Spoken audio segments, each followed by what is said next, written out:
Good evening, members of Spiritual Encrypted Encounters. How's everybody doing this evening? I hope everybody is doing great tonight.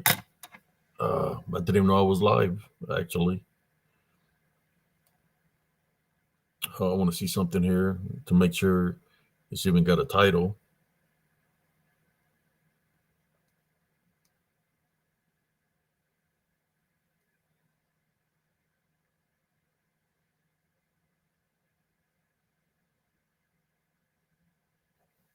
Guess so. What do we got here in the chat? Uh, how you doing, Sister Annette? Hope you're doing great today. Uh, Let me see. Send a link to Cousin Jesse real quick.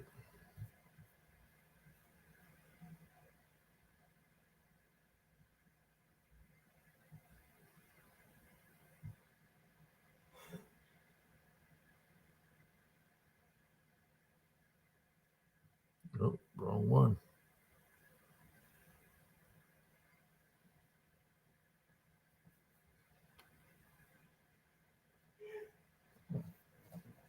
Hope everybody's doing great today. Uh, Trying to send a link to Cousin Jesse, but I need to look for him.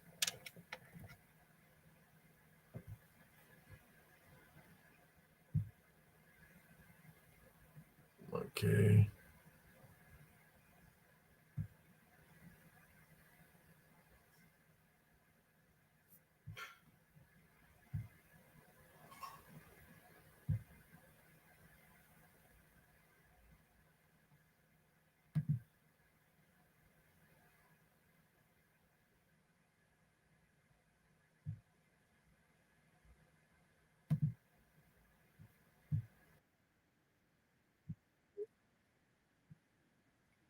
Let me copy the link real quick. How you doing, Sister Madeline?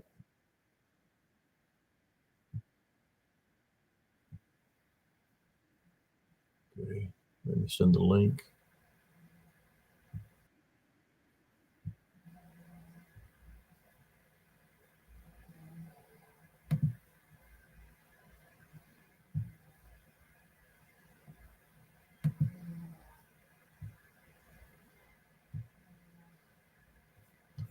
Okay, there we go. How's everybody doing tonight? I hope everybody's is doing well.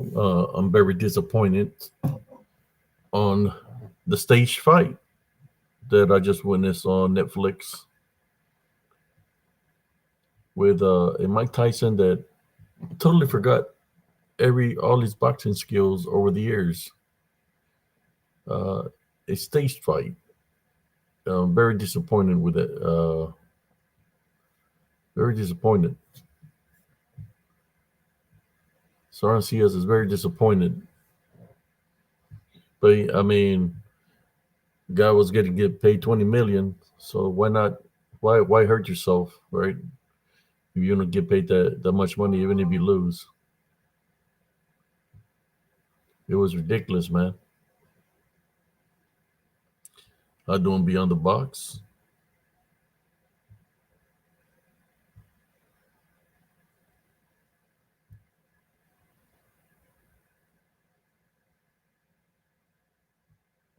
Yeah, that was the worst thing I've ever seen on TV. Was somebody not trying to knock somebody out that was just there for the show, not there to fight, just showed up to lose a fight intentionally. It was very disappointing. You see Mike Tyson biting the glove. He was biting the glove because he really wanted to punch this guy, but hey, it's not that he was too old, man.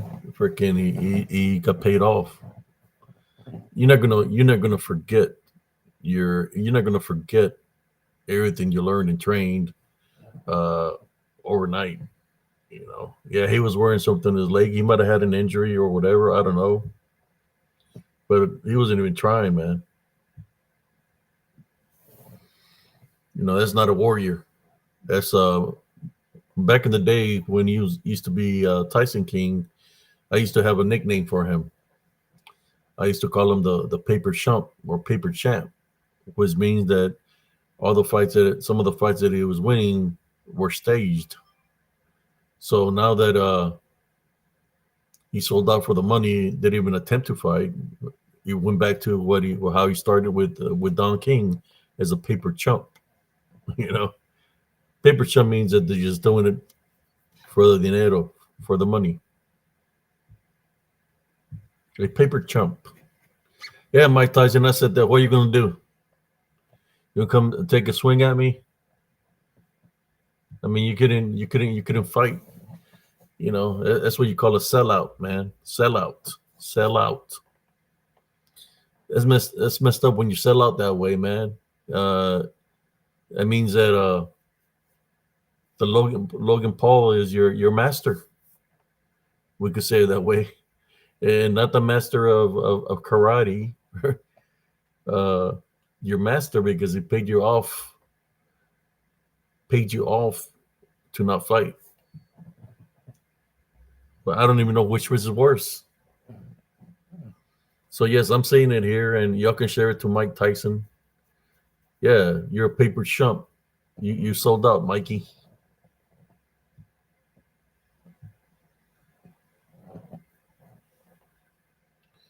I mean,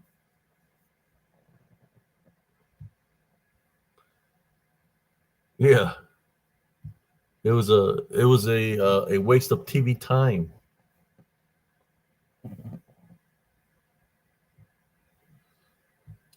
How are you gonna forget how to fight, how to throw a punch? Because he wasn't even trying to throw a punch. He wasn't trying to do nothing. He was just standing there, like, okay, I'm here. I'm your I'm training with you right now. I'm your boxing dummy. You can do whatever you want to do to me. Yeah.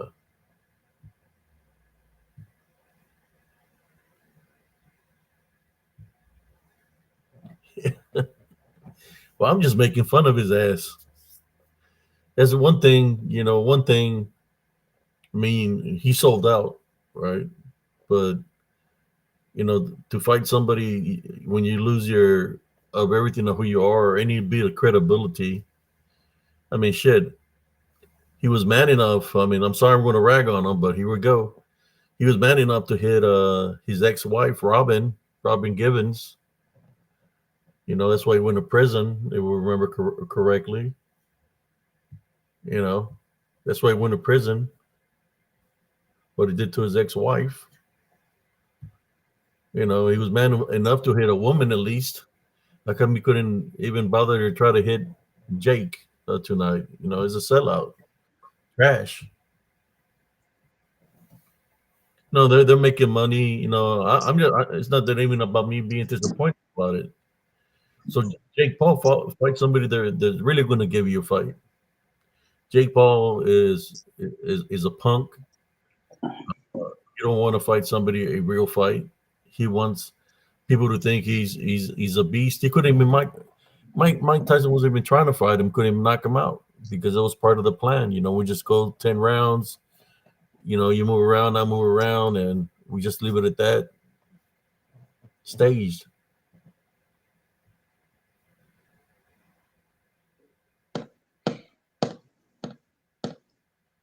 Yeah, garbage fighters. If these fights are rigged, it's garbage, man. And people, I watched it on Netflix. Say it's gonna be live on Netflix. I said, okay, I want to see Mike Tyson knock out this dude because I know what he's capable of doing. All of a sudden, he just totally forgot how to even walk. He forgot how to raise his hands. He forgot everything because that's part of the game plan. We'll do all rounds, and you let me win. I'll give you was it $20 million? We're good to go. Mike Tyson done lost all the credibility right there with me. I don't trash.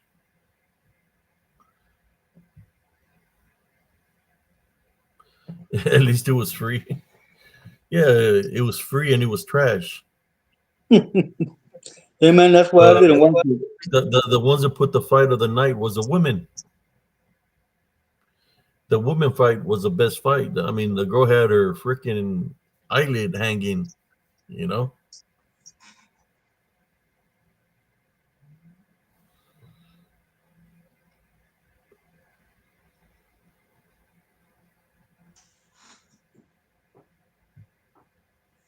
Yeah.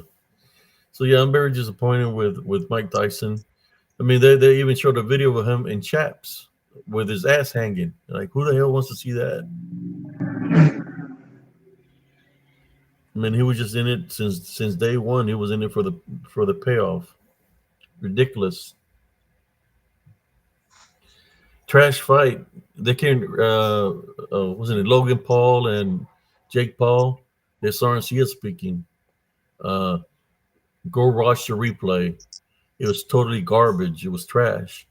You could literally tell it was freaking staged. You know, garbage fight, garbage stage, wannabe boxers or wannabe wrestlers, whatever. Bunch of wannabes.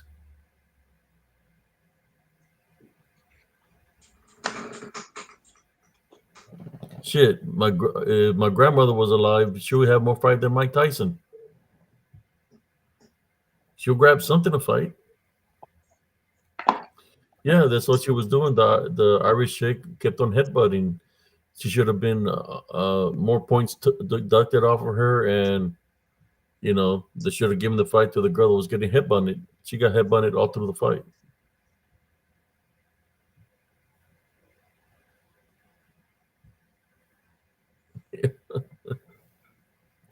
They did that on purpose. They're saying because he knew that people were going to be talking shit, so he had to show his ass so he can say, anybody that didn't like my fight that thinks it was staged, you can kiss my ass. I made $20 million.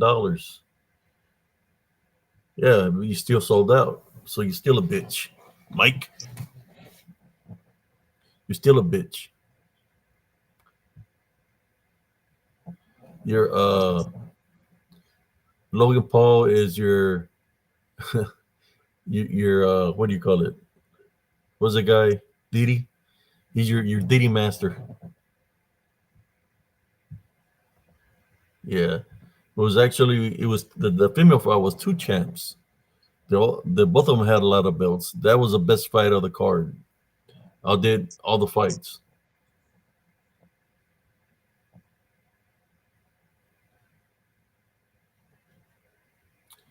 How you doing, Joy and Adolfo?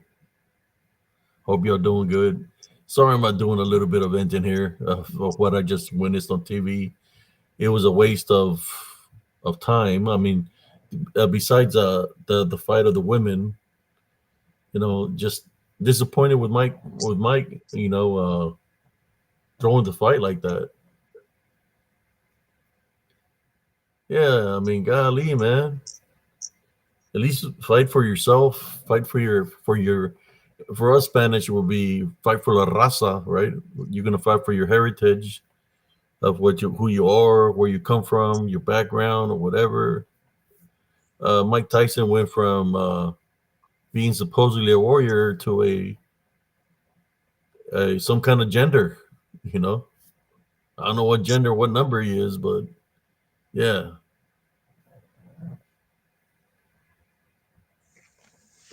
the woman was the best fight. Yeah, Mike, I'm talking about it. Hey, if you got a problem with Sorencias, I live in Temple, Texas. You want to show me you still got skills? You know, if I knock you out, give me some of that money that you got for free for uh for Selling not us. fighting. At least try to fight me to let me know, hey, I'm still got it with me. You're right, Abe. I'm still a beast. But if I knock you out, you got to give me a little bit of that money. Open challenge. You're right down the street. I know you're not tired because you didn't do shit in the fight. All you do is just. It reminded me of seeing the old Godzilla movies where Godzilla's gonna fight King Kong, and King Kong goes like this, and he's not throwing no, they're not throwing no punches or nothing, you know, ridiculous. Yeah, Mike, come visit me down here in Temple, Texas. We'll have a fight here in the street, man. A Bandingo fight. You bring Jake too. Jake and his brother. If I'll do a gauntlet. If I knock out all three of y'all, you know, fight after fight, y'all got to give me half of your purse, 10 million apiece. Real fight, no stage fighting. Real fight, mano a mano, no guantes, no gloves, just mano a mano.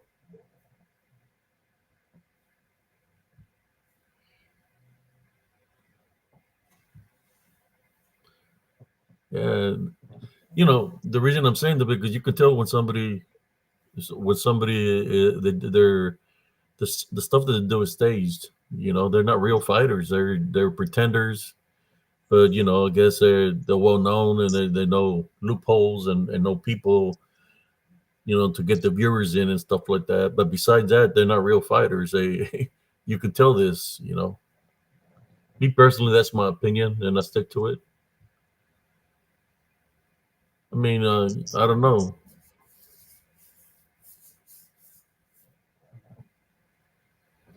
How are you going to lose your skills, cousin, from one day to another overnight like that? It's not possible, man. It's not possible. That's what I'm trying to say. Lo que bien That's se what, aprende nunca se olvida, primo. yeah, that's what I'm calling them out right now. Come over to Temple, Texas, Mike Tyson. Show me what you got, because I know you're playing possum all night long. I mean, you're not tired. You didn't do shit. Yeah, Daddy got hit. Yeah, you barely got hit. You ain't tired. I'll be Well, honest with you, man. I did not watch that fight. I didn't watch the fight, man. What for?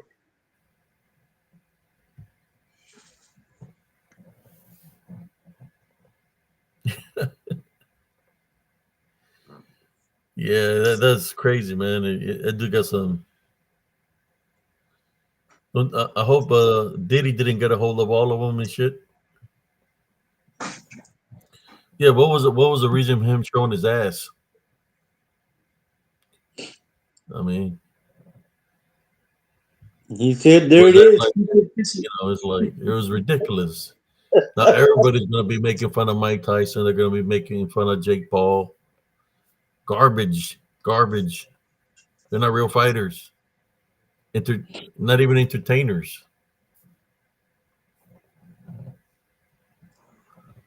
He's tired of cutting all the money. Yeah, tonight, brother and sisters, all topics tonight. So I'm in the clear right now. That's what I'm talking about.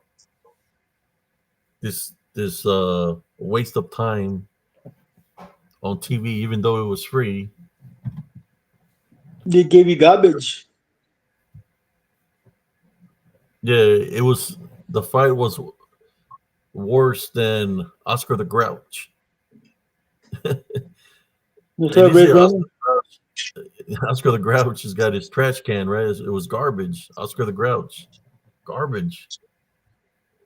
It was in a fight. There's no way that wasn't even a fight. No way that wasn't a fight.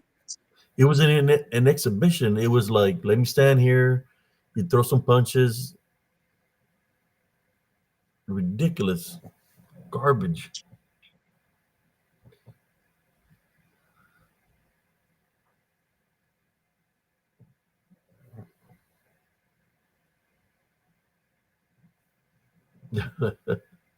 So before I watched this rigged fight, I seen that the trolls have been reporting a lot of my contact on Facebook. So I had to go there and fight all the things that they reported on my Facebook. That's probably why maybe things are not being my channel is not being watched that much because people are reporting it. Uh, but yeah, not a fight at all. What were the things they were saying about this channel, cousin? It wasn't the things that they were saying about the channel. They were just going into my content and reporting all my content. Oh So I wow. had to go open up a survey, fill out a survey, why I'm appealing it, that is my content. So somebody came into one of the groups and just was reporting all my content intentionally. All the videos we were playing.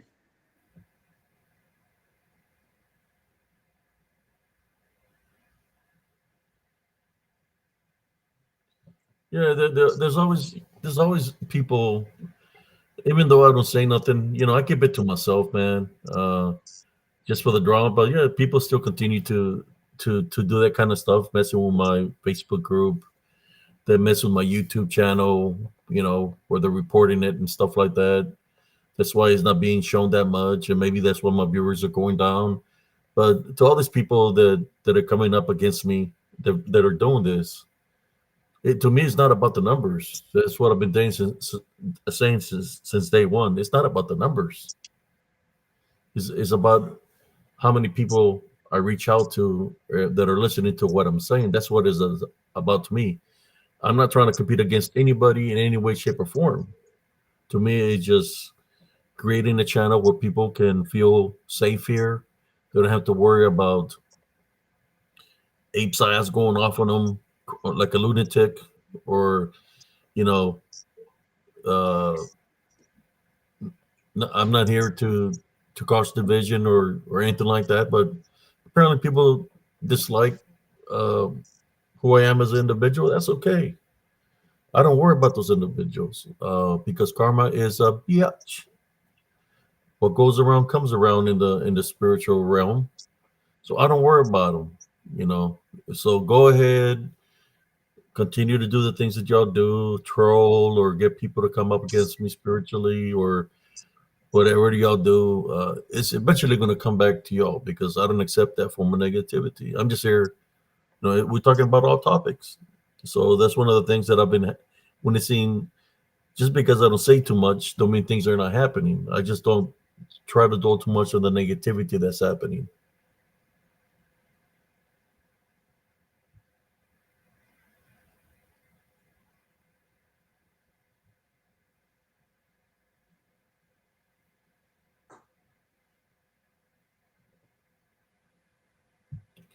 It doesn't matter, whatever they try to do. If I have to, if they come up against me like that, like they've done in the past, I'll rebuild. It doesn't matter. It's not going to stop me from doing the works that I do.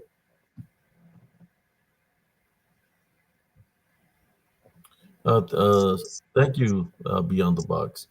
By the way, tonight is all topics tonight. It's open mic night. That's why I'm talking about Mike Tyson. The only topics I don't want to talk about is the sins of the woke movement. I don't want to talk about that. None of that stuff.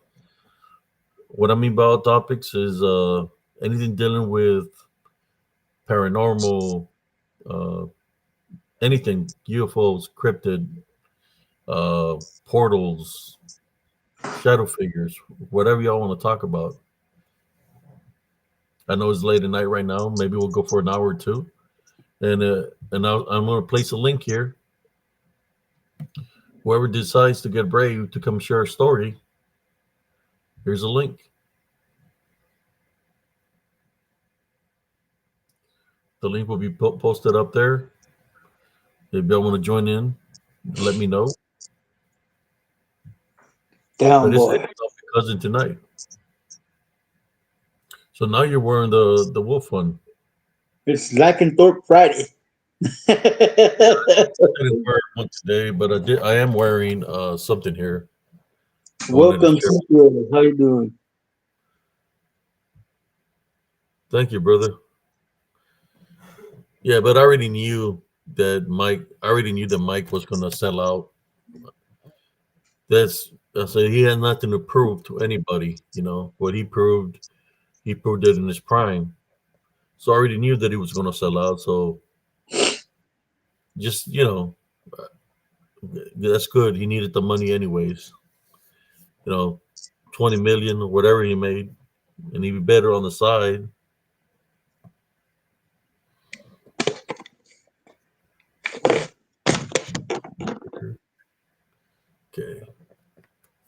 Oh yeah, I wanted to share this with y'all real quick. Let's see if I can make cousin Jesse into a duende. There you go. Hey, what's going on, guys? Hello, man. How you doing? It's an aquamarine pendant. Oh, Let me see. look. More spiritual and encrypted encountered merch. Anybody who needs some merch, get a hold of Abe Sias. There you go. Aquamarine. Diamond, like a diamond shaped pendant. I'm wearing this one today. I always keep this on my neck. So if you don't see it here, I'm keeping it in here for tonight, which is my black tourmaline. I do have a tower. It's a beautiful selenite tower that I purchased for a good price. So I was just sharing that with y'all. I know ever since I missed Halloween, I've been sensitive to the light for some reason. You know, Cousin it's a Jesse, full moon tonight, man. I've been sensitive to the light after I didn't get to do a show for Halloween. I don't know why. Uh-oh. I think the cow is trying to turn you. The cow is trying to turn you, man. He's had too much of that blood. I was tempted to go out there tonight for the full moon to see if I ran into anything out there. Don't lock the door. The Gajini should be coming home. It's 12:38. Where's the mascot? Yeah, he's here right now. He just passed by. Ah, I Oh, you thought here? I thought I felt him. Yeah, he's somewhere around here. There he is. He's right here. Rebel. So polite. Good boy. Came for his treat. Exuberance.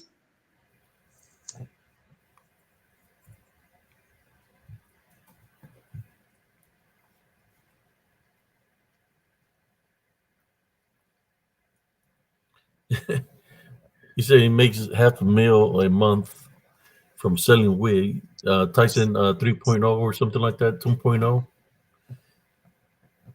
Yeah, that's true. So he just did it just to do it.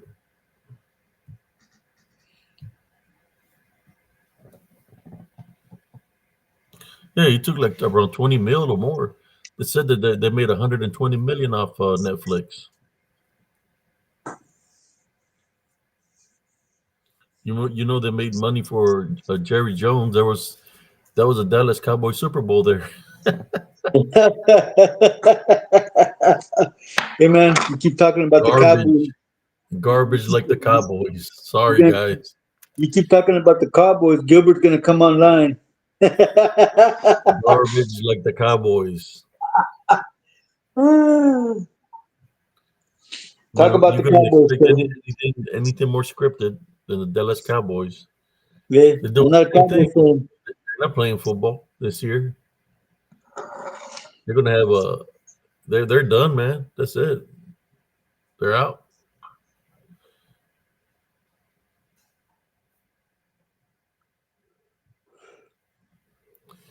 Well, yeah, I could understand if it misses the rain. You're gonna go in there. You know, you're gonna fight, do what you do. But he wasn't there for the fight. He was just there to collect a purse, a purse with money. That's what he was there for. I could have stood in the fight there and show my ass on national TV, wearing a fucking jock strap, showing my ass, and going there, stand around, act like I'm King Kong. Get the guy throw free punches at me, and people would I'm say, "Oh, glad. Sarge used to be a beast back in the military. He had 40 Bandingo. He went 40 and 0 in Bandingo fights." And they're like, "What's the matter with the Sarge?" Well, I think he's got PTSD, but he still made his money. I don't feel sorry for him anymore. I don't feel sorry for Sarncias. At least he got his $20 million. Oh man, ridiculous. You want to hear something funny, Exuberance? I saw a guy earlier today dragging a Cowboys jersey from the the hitch of his truck. He was dragging it down the street.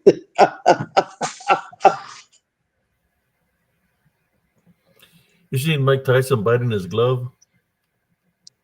He's trying to bite in his glove. I wonder if he's having flashbacks of being in prison, biting the pillow.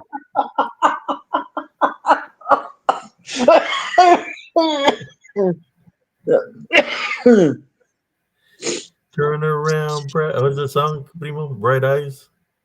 Turn around, bright eyes. I mean, shit, he was showing his ass cheeks and his jock strap, Don't turn around. Uh-oh. biting his glove.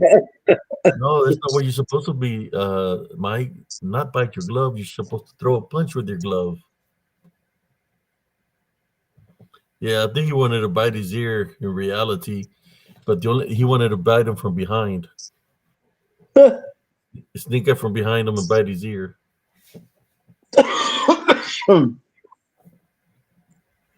Turn around, bright eyes. I think the biting of the ears happened when he was in prison. I mean, uh, because it's when he came out of prison when he beat Holyfield's ear off. So he had to learn that technique in prison.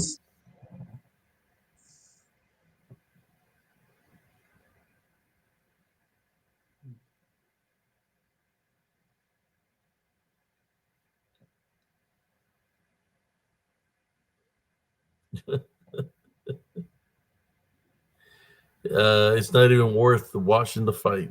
I can tell you that right now. But you can probably catch it on YouTube or it's on Netflix. Netflix lost money. That's knew they were going to But lose money. That's plus why you they make did it for free. Mike Tyson's ass cheeks. Go ahead. Diddy was like, "Ooh, I want that."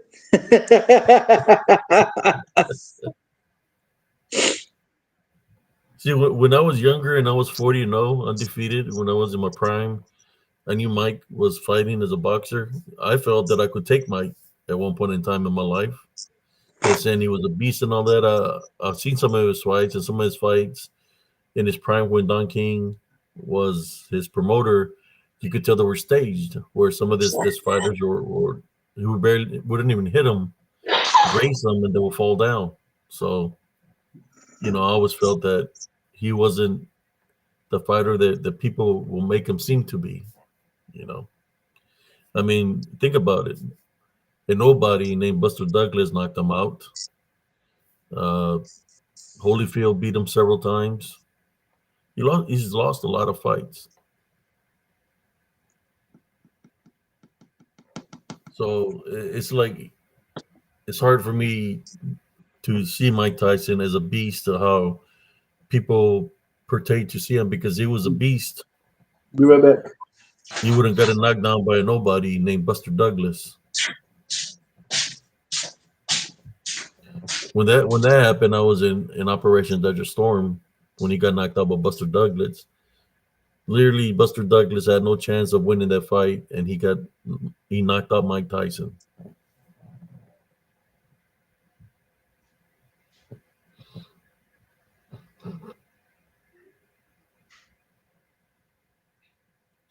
They wasn't doing no dance. It was staged like a. It didn't. It's like they didn't get it practiced enough to. You could tell it was fake, staged. Very disappointed, Ace Banner. Since you're Ace Banner, the Tyson could at least turn into the Hulk. Try to do something, but like I said, he ain't nothing to prove to nobody anymore. He's he's done. He made some money. I guess that's all that matters now. That he made that money and he's going to get paid. Hey, man, ain't he like 2 or 3 years older than us? He's like 58, 59. He's 58. He's 2 years older than me, ain't he? Yeah, I Well, was I was told that I could take on Mike Tyson. When I was in my prime, when I was weighing 220, 225. But right now, I weigh 250. I said like 255.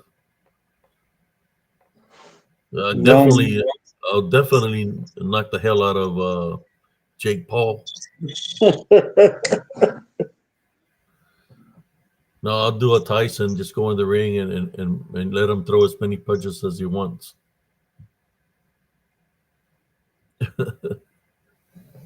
Sorry that I'm talking about that, man. It just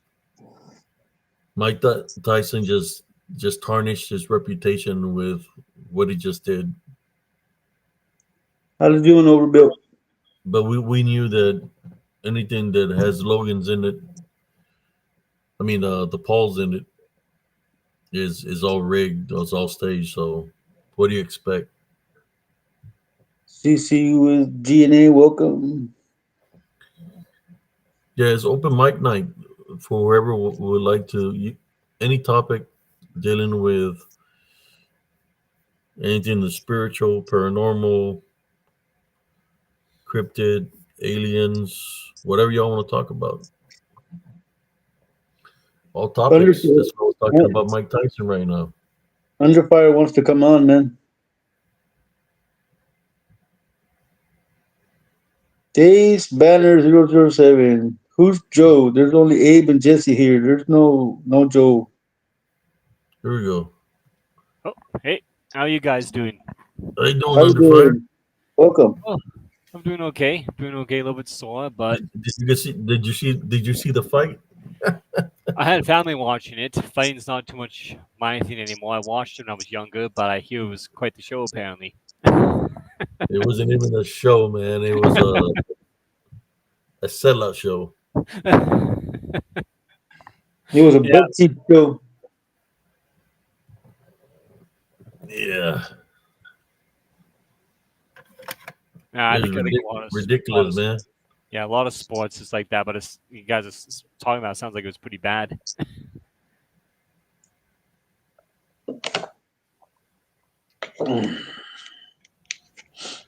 There we go. So we're talking all topics here tonight, brother. Was a good topic. I'll let cousin Jesse decide what he wants. What would be a good Well, topic to talk about right now? cousin Underfire had something he wanted to talk about. I'm wanting to see what he wants to talk about. Oh, it's up to you guys. I like you to go first, Jesse. If you have No, no, any go ahead, man. You're, Go ahead, Under you're, Fire. you're We'll the give you guest. the Go floor, ahead. man. Well, it's just a lot of things kind of connecting together. I've listened to a few shows of late, and of course, Panel Roundtable had a show on last night, and it's bad. Like, he talked about this guy who took shoot, I can't remember the name of the drug, but he later took DMT, and it messed him up, and he began being able to see all sorts of things. Right? He just went on about, and it goes full scale crazy. It just connected some serious points to me, like all throughout my life, but particularly during the funeral industry and after onwards.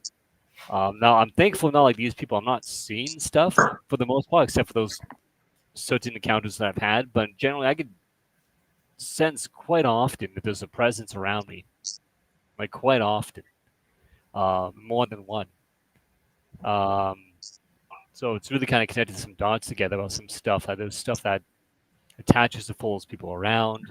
There's stuff that comes in and out. There's differences amongst people.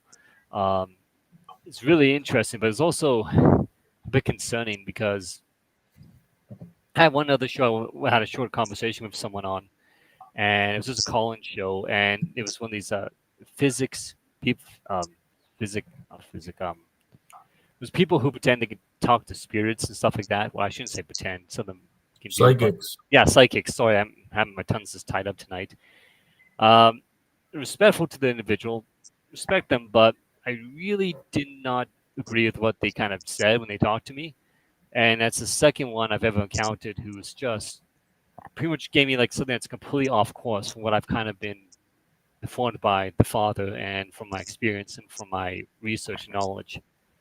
And it's one subject that really concerns me is because these people come out and they're talking about the stuff. They're saying, "Oh yeah, it's this and that." I'm getting to kind of put together that there is an agenda. That a lot of these people have been under the influence of different factions, if you will, and it's influenced them to misguide people. It's kind of what the whole New Age thing's about. It's kind of like massive misguiding for the most part. They feed them like a little few pieces of truth, and then they completely misguide what these, so these people are being driven away from any of like, solid, rational thinking facts, and they become just. No, we got somebody else trying to join here. Oh yeah, awesome. Go ahead, brother. Yo, what up, mi amigos? How you doing? Chilling up. I'm just making my late night rounds. Alrighty, we got Undercar. What's up, brother? Well, it's a big subject. I definitely want our new guest here to speak a bit, but I'll just say I've been concerned about that. I've been concerned about a lot of things. I've definitely been kind of listening to the show Paranormal Roundtable put out there. I'm convinced I've definitely been visited and harassed quite a bit. I'll put it that way. They've ever rebuked. Most things have kind of stayed away, but like I know, just a few weeks ago, I'm sitting here at home and I'm listening actually to your show, and the people who live in my house with me, family, they went out to the hospital for something. Nothing serious, but they were gone for the night. Our healthcare system's terrible up here. And I have the doorbell go off. I come upstairs, it's about like 9 o'clock at night. There's no one walking our streets. There's no one out there. And then you're scratching on the second level above me, like on the walls and stuff like that. So whatever it was trying to get me to go upstairs to the highest level of the building. Didn't play with it, rebuked it, and then went downstairs and away. But I've had just this week, I come home and it's a family member. My kind of helps support my family at the moment. So I come home and I hear like my father's voice greeting me, and call back hello. I take off my boots. I come back in the house, and he's not here at all. He's not in the place at all. And so the stuff slowly picked up. It's kind of on and off, on and off. Definitely when you're alone. I completely agree with that research. If you're alone, you're more likely to be spiritually targeted. That's what it seems to be. So yeah, I've just been doing a lot of stuff, and then I've made some really big discoveries. Some stuff's a bit personal. I don't want to get into it too much. It has to do a bit about different natures each individual has spiritually. Yeah, I'm getting a sense of idea of just stuff going on out there, how there's people in our society who aren't really what we think they are. And it's a lot of heavy information to take in. I'm just trying to slowly grasp the concepts of it. So, but I definitely wanted the guest here to speak for a little bit. Then we can come back to me just because it's a big topic. Yeah, is it some of those people that want you to buy into their, I'm going to be straight up here, into the bullshit, Yeah. And if you don't buy into the bullshit, then they're going to try to alienate you to try to make you look like you're the bad person, blah, blah, blah. But it's just that you have common sense, and you can see when somebody is full of it, Yeah. I mean, yeah, there is people that they do have capabilities, but then you can tell when somebody is trying to pull the wool over your eyes. I'm not going to say the name. I'm not going to say the name, Yeah. but they said they were a reincarnated archangel. That was kind of the gist what they were saying, and it's just like everything I know from people's encounters and my experiences. You would be humble and you would not be calling out openly what you are if you were something like that. And so I found it really hard to believe. So they're saying they're a reincarnated archangel. Yeah, that's what they were saying. Yeah, I think I've seen that guy a couple of times. Who do you think he's talking about? Who? The reincarnated archangel. Yeah, he says he's a reincarnated angel Michael or something like that. Yeah. Well, this was a female, not a male. But yeah, it's kind of similar vibe. I forget what name. It wasn't one of the main ones. Hey, it's 2024. We don't need to be, gendering our archangels and whatnot. All right? I mean, come on. We gotta be inclusive here. So, if she's an archangel, is not Michael, it's Michaela. Yeah,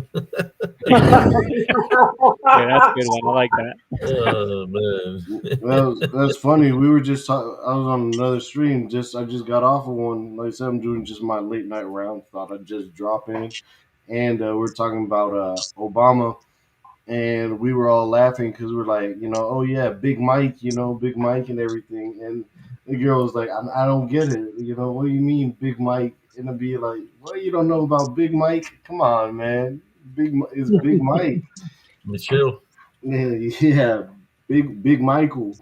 Yeah, yeah. That's his Yeah, real no. name is Michael Robinson. Yeah, no, man. I know what you're talking about, dude. Some people they'll be like smiling right at your face, and then next thing you know, it's just like, what? Who are you? Who are you? Nah, just playing.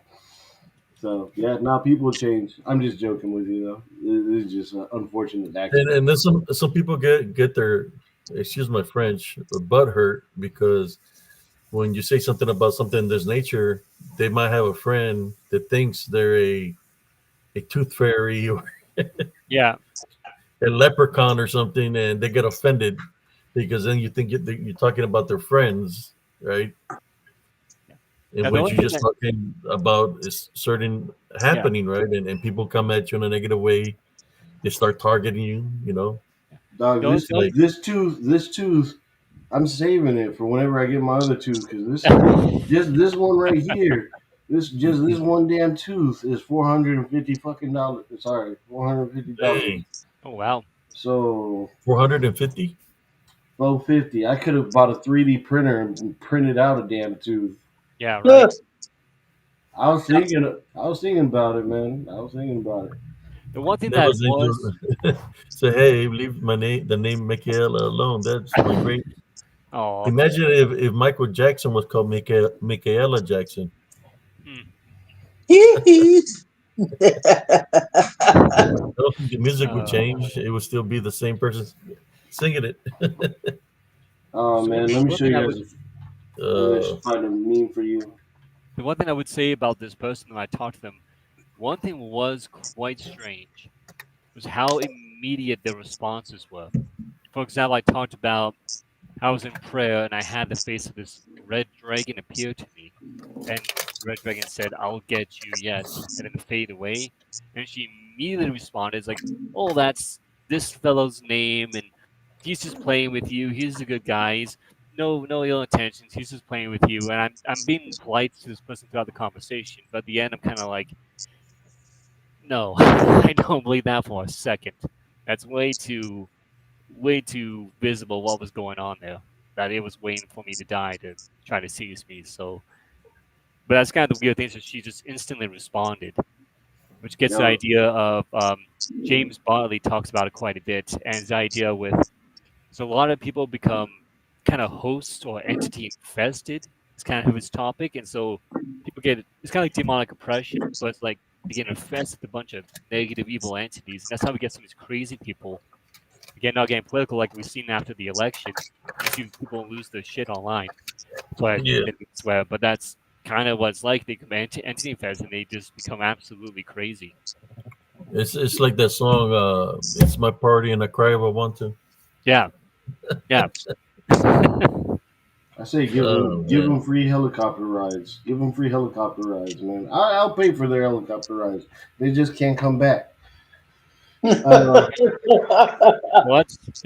that's the thing. I definitely feel a lot of hatred for them. Like I live in Canada, right? So we have our dictator up here, and the level of betrayal to our people is nightmarish. And they're planning to do the same thing to you guys in the States as they're trying to do in Europe.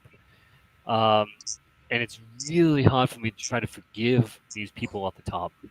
Like it is really difficult for me to try to forgive them. They need to be stopped, but I need to try to be merciful and forgiving, especially what I've learned about myself in the past.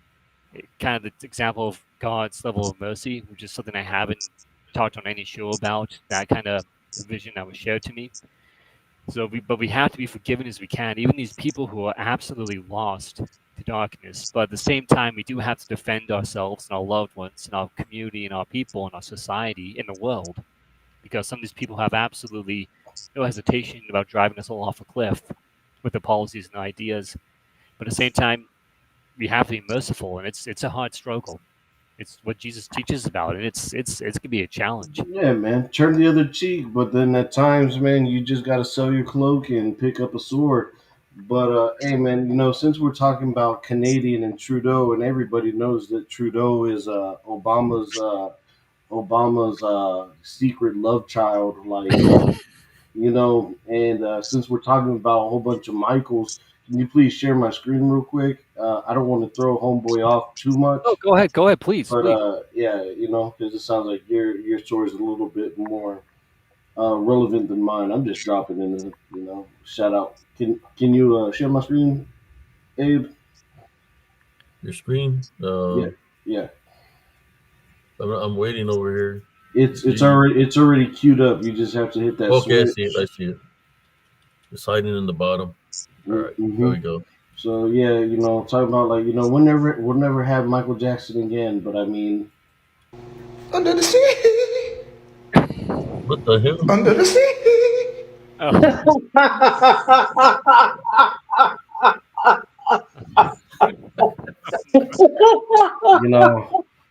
I know.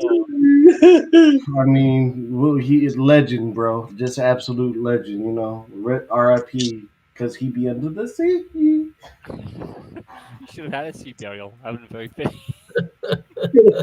Nobody said what That's Under the right. sea. Yep. I think the only other bad one I saw was the photo of his procession to the cemetery, and it says in quotations, "Currently working on Thriller 2." I shouldn't joke about it, but damn, that was a good one. Yeah, Jeez. buddy. Oh man. Anyway, I'll let you go back and talk about your archangel and whatnot. You guys just you left me no choice. You left me no choice. So I mean, I had to do what I had to do. I So now would you say, so now you're just gonna moonwalk out of here, man. yeah, man. I gotta see my bed. I would say I'll be here all night, but unfortunately, I must go. Oh man, you take it easy then, all right? All right, brother. Yeah, if Thank you for yeah, jumping on. if you enjoyed the joke, visit my GoFundMe, and so I get my tooth fixed for real. But no, I'm just kidding. I'm glad to take a look at that, man. I It was can fun, understand. man. The joke, Get the cheap races. the joke should have been worth it alone. There's gold. I'll even pay you back once I put this for the tooth fairy to come get it and get that $450. I hope it's the tooth fairy, not the Huggibus Succubus, bro. No, Nah, it's gonna be the tooth fairy Michael Jackson, and he's gonna be I got some teeth, but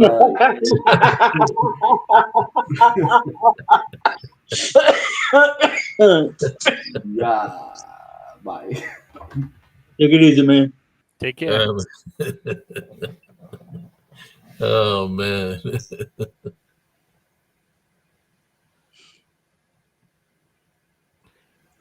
Awesome. But yeah, Whoopin', are you okay? Whoopin', are you okay? Anyway, we were talking about the female archangel Michael. well, it's just I hope the person's well, but it's just they're making money, they're selling books, they're selling the services to people, and that's the kind of thing that makes you sit there and kind of scratch your chin and go, well, if you're really What did they- here from the Father to do good works, you shouldn't be trying to make a whole bunch of money. Like, it's one thing to support yourself so you continue doing work. It's another thing to try to advertise yourself to make profit. That's kind of you getting scratching your chin and going, something's not right there. Right? So it's just stuff like that. And it's just, I met two of them. And again, they're not bad people. I'm not trying to diss them. I I really question if they're getting influenced by other entities and they don't realize it. Yeah, I mean, for them to claim that they're Michael the Archangel, What does Angel need with money? what are they doing here in the flesh? Yeah, that's kind of it too. It's like that's the best research I've done. I don't think the Father sends the angels in the flesh. The more important thing is, why did he get a sex change? She did That's say what the movie Michael. cool. She did say she was Michael, but but yeah, it's just Now he's sporting a vagina. So how long has her other personality say her real name is Michael? I didn't listen to the first part where she kind of explained that too much. I kind of just came on later and looked her up a bit after. But she apparently has like two other friends. Again, I'm trying to be really broad about it. Two other friends that seem to also be archangels as well, which is very kind of like, yeah. Oh, hold on. I feel the spirit of Flipper coming on. Wolfman said if you want to help a wolf out with his teeth, Yeah, hoping he gets his teeth helped out because it's Yeah, nobody's helping me with mine. oh man, so I didn't see They that. they call me Gumby. I'm Gumby, damn it. Oh, you're lucky. I've got gum recession on. My teeth are pretty good condition, but I've got gum recession. I tell you what, that freaking hurts. Like I don't eat any chocolate pretty much anymore. Nothing because most of my roots are exposed to it, and that hurts a lot. Very unpleasant. Are you having fights with your cat, Overbuilt? Oh. You having fights with your catty? con su gato, pussy gato. Mm-hmm. You gotta quit that pussy gato.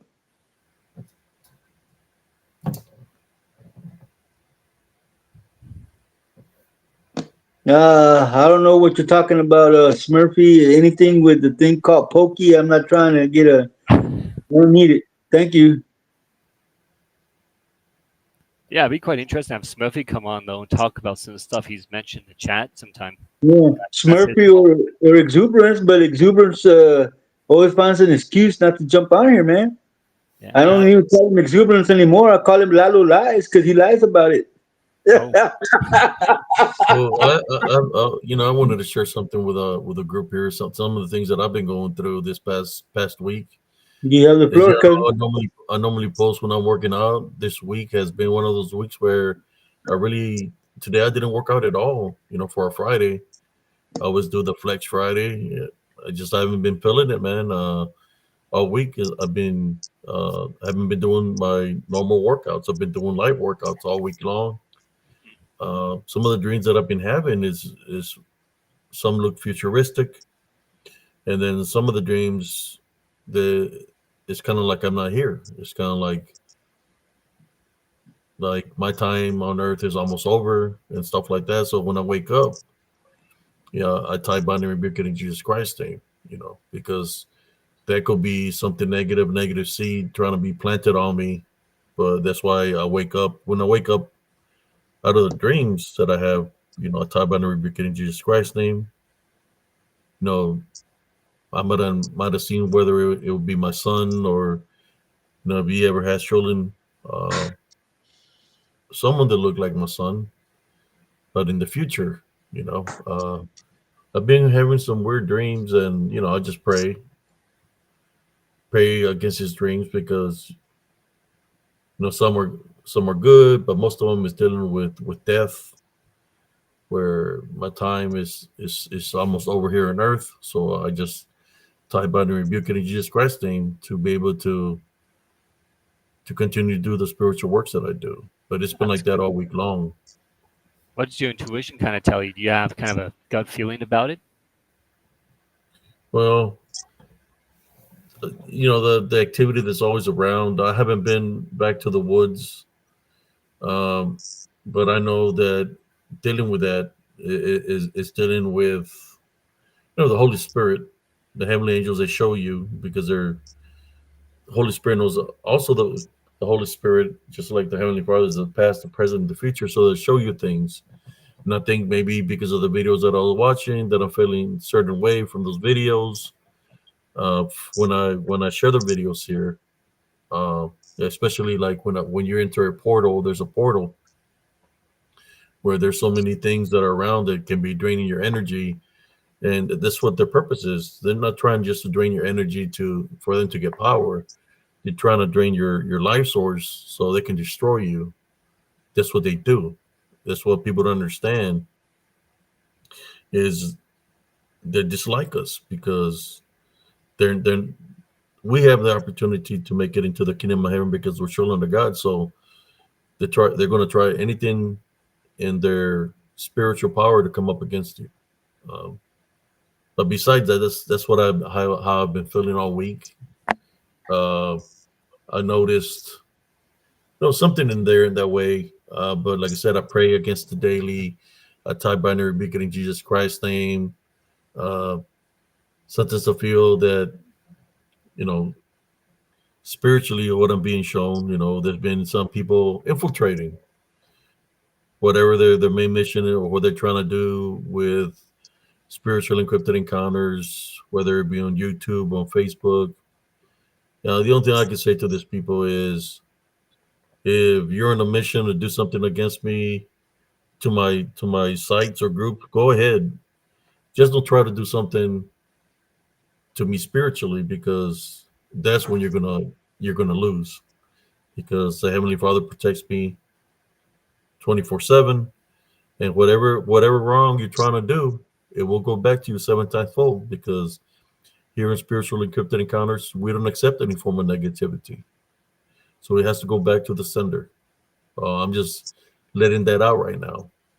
It's something that's been with me. I try to be a good guy and not say too much about things, but that's what I sense. That's what my spiritual senses, that there is people trying to do some shady stuff. But that's okay. I'll leave my enemies up to Jesus Christ, to the Heavenly Father. I just leave them up to Him to handle them. Hey, cousin, Beyond the Box wants to come on. Oh, awesome. Okay. Let me put her on. I'm sorry you're doing that, though, Abe. That's really shitty. Let me place another link, but that's what I've been going through. So all this week, I really didn't work out like I normally work out. I haven't been feeling it's it, man. affected you. Yeah, right. It's affected you. That's understandable.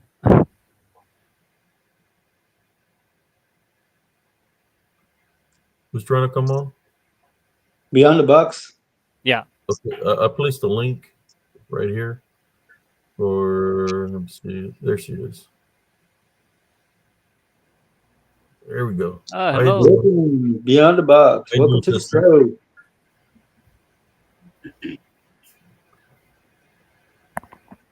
The floor is yours. I can actually explain that to you, Ed. I'm already here, aren't I? Am I in here? Yeah, we can see you. I'm in here. Okay. Yeah. I can actually explain that to you. Can you hear me? Yeah, we can hear you. Okay. Yes. Yeah, Abe, I can explain that. Why am I echoing? Yeah, it sounds like an echo somewhere. Hang on. Okay. I know what it is. Hang on. Okay. I had the show up on a different screen. So a lot of what's happening with that, with draining and dreaming, I've been doing the same thing. And I've been dreaming so much that I wake up with my body sore, and I just feel like I ran a marathon. I've been so tired. But a lot of it is because our veil is getting real thin, and we are able to see beyond what we're looking at. Okay, people like you, people like me, people that have that spiritual gift, people that have that whole, like with my abilities, I've always kind of been able to see that. Never up front, always to the side of myself. I can see green grass and trees and just beautiful things. Well, that veil is getting thin, but we have forces spiritually that are trying to fight against us. That is what's wearing us down. Be strong. Just keep moving, Abe. Don't ever say that you think that your time is near. Don't think that. Your Yeah, mind, that's why I rebuke it. yeah, If I'm asleep and that's what they're trying to place in my mind, I get up and I say, I bind and rebuke in Jesus Christ's name. yes, You know, I just haven't been able to get back over the hump this week. Hopefully next week yes, I'll feel better, that I'll be able to start my workouts again. I haven't really been working out all week, like right. workouts, not like I normally do. And I Well, think a lot of people experiencing that. Like I've been attacked with negative thoughts all throughout my life, and I can tell these thoughts are foreign. They're from outside of me. It definitely picked up right after the elections again, because that's such alienation of great. We finally have someone good getting the government. Hopefully, it's going to fix the stuff in the States. Ricochet all throughout the rest of the West, because we need it in Europe and Canada. The same thing, but yeah, a bunch of negative thoughts have just been hammering me for quite a bit of late. A lot of outside negative thoughts. A few things have kind of manifested. Not that I could see them, but I could sense them. And yeah, the same kind of group of what they would like to call Dracos and stuff like that, and oh, dragon-like entities, and oh, not the good ones. So no, I've met some of those. I can actually smell them even when they're in human form. So could you please tell us? I would actually be interested to hear. they're not kind. But I want to address another thing. Psychics. Unless it's somebody you actually know and trust, don't do it. Don't spend your money on it. Yeah. People who channel, no, because they can tell you anything that they want to. Most really good psychics, they don't hit close to what you ask them. They're right on the nose. Yeah. I'm a medium, but I don't do psychic stuff. I don't do psychic readings, because my thing is I help the spirits to move on. Mm-hmm. I have an entity. Well, I'm not going to call her an entity. I'm going to call her by her name, because if I don't, she'll get angry. Hannah, I got her from a woman at a yard sale who wanted this doll gone because it has an attachment. My attachment was 32 years old when she passed away. And I call her a child because she was not mentally developed. She was very young mentally when she passed. And she comes in my house. She comes and goes as she pleases. As long as she doesn't hurt anything, I don't have a problem with her being here. She doesn't bother me. My animals are all used to her. My cat loves her. I have to watch her with my caregiver, because if he does not have anything on his feet, she will rub his feet and it freaks him out. So when she is in the house, I have to let him know. So he puts socks, shoes, something on his feet so she can't touch them. She will pick things up and move them. If I put something somewhere and she feels that she doesn't like where it's at, I'll leave and go to the store and come home, and it'll be across the room sitting somewhere else. So I have to tell her, this is my home. You have to leave that alone. That's where it needs to stay. The other night I was in bed and she set off. I have a pair of Furbies, and they sleep for the most part. Well, the other night it was dead quiet in here and I was asleep, and I woke up and they were both going off, and here she was. And she was playing with my Furbies.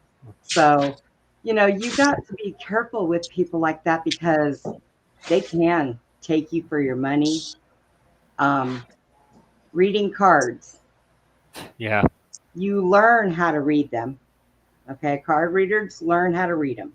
Now, they can draw good ones and they give you their interpretation of it. I'm not saying that it's a wrong thing, but it's not a true spiritual gift, if you understand what I mean.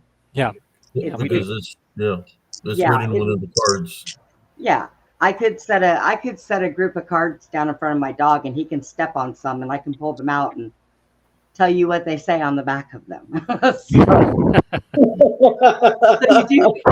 you do have to be really careful with all that stuff. Now, I have one girl that watches my show, and she is a psychic.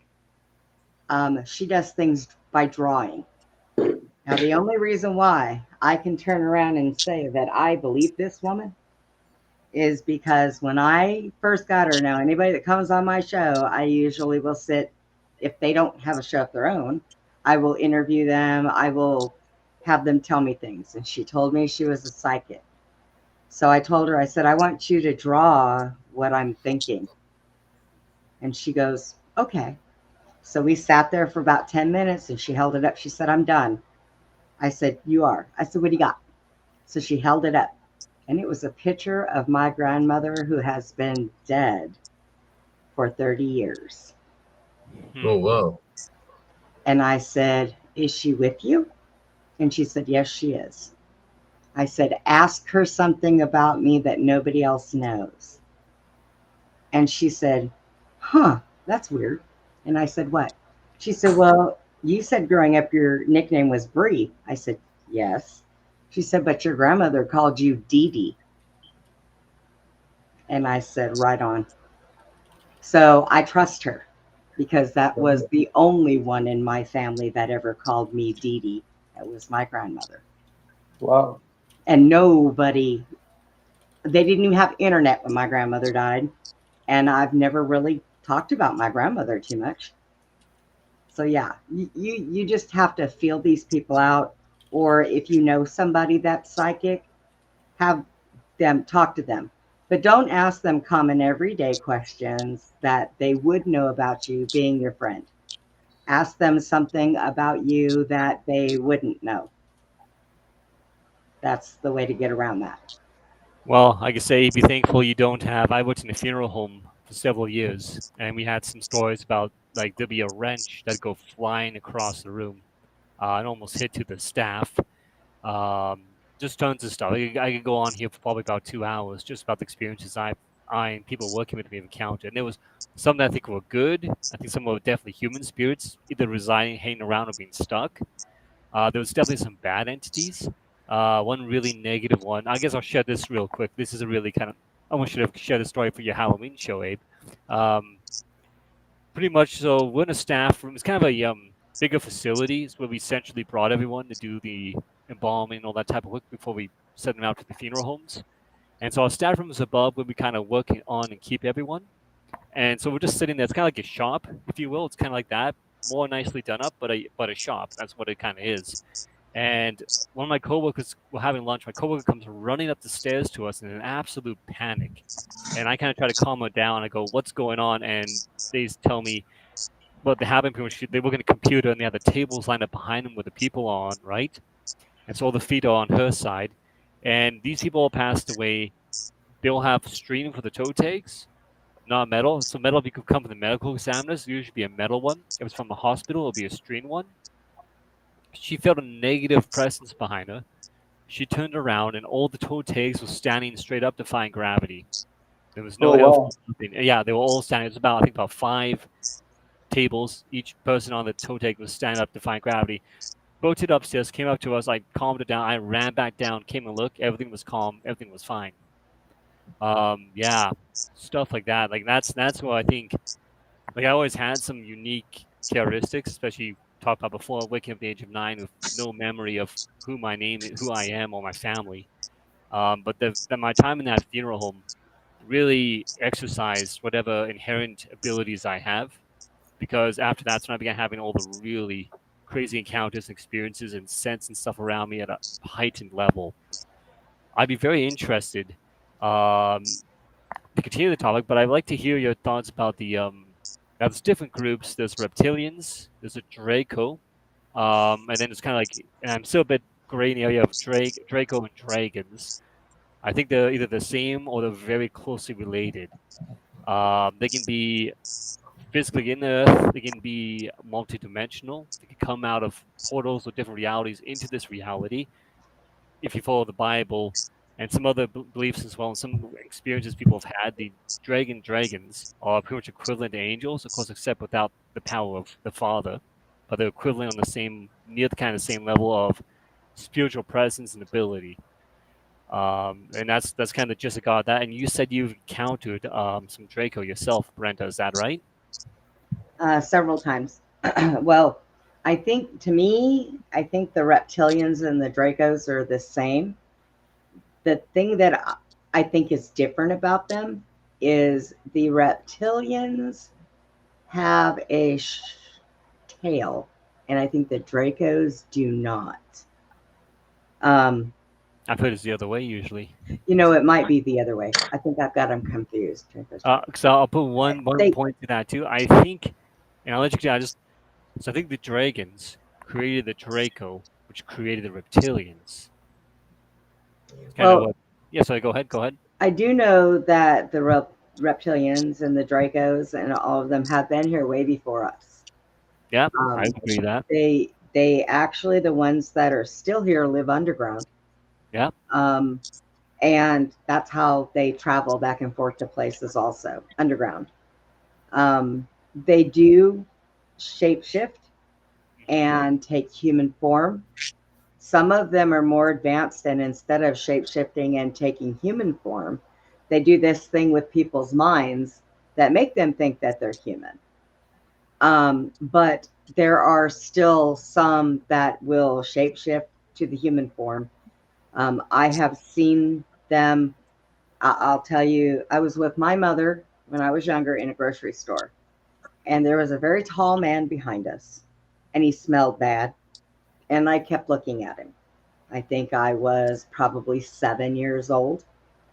And he stared down at me and he smiled, kind of really creeped me out, but I kept looking at him. And all of a sudden, I seen half of his face just go off. And that half of his face was a green, brown, scaly looking, long scaling, almost like feathery scaly. Oh, wow. And it came back. And I ran around my mom and I kept saying, we got to go, we got to go, we got to go. And she said, stop it. Why do we have to leave? And I told her, that man's not human. And she said, if you don't stop that, I swear I'm going to beat your ass in the store. Yeah, of course, when I grew up, that was every parent's thing. I will beat your ass in the store. But so I've always carried that smell with me. When I was 5 years old, my father used to work for Area 51. Oh. And he did something big there. I don't know what it was. Still to this day, he doesn't talk about it. But I had an encounter with somebody and I was harmed. So my father had to take me to work with him.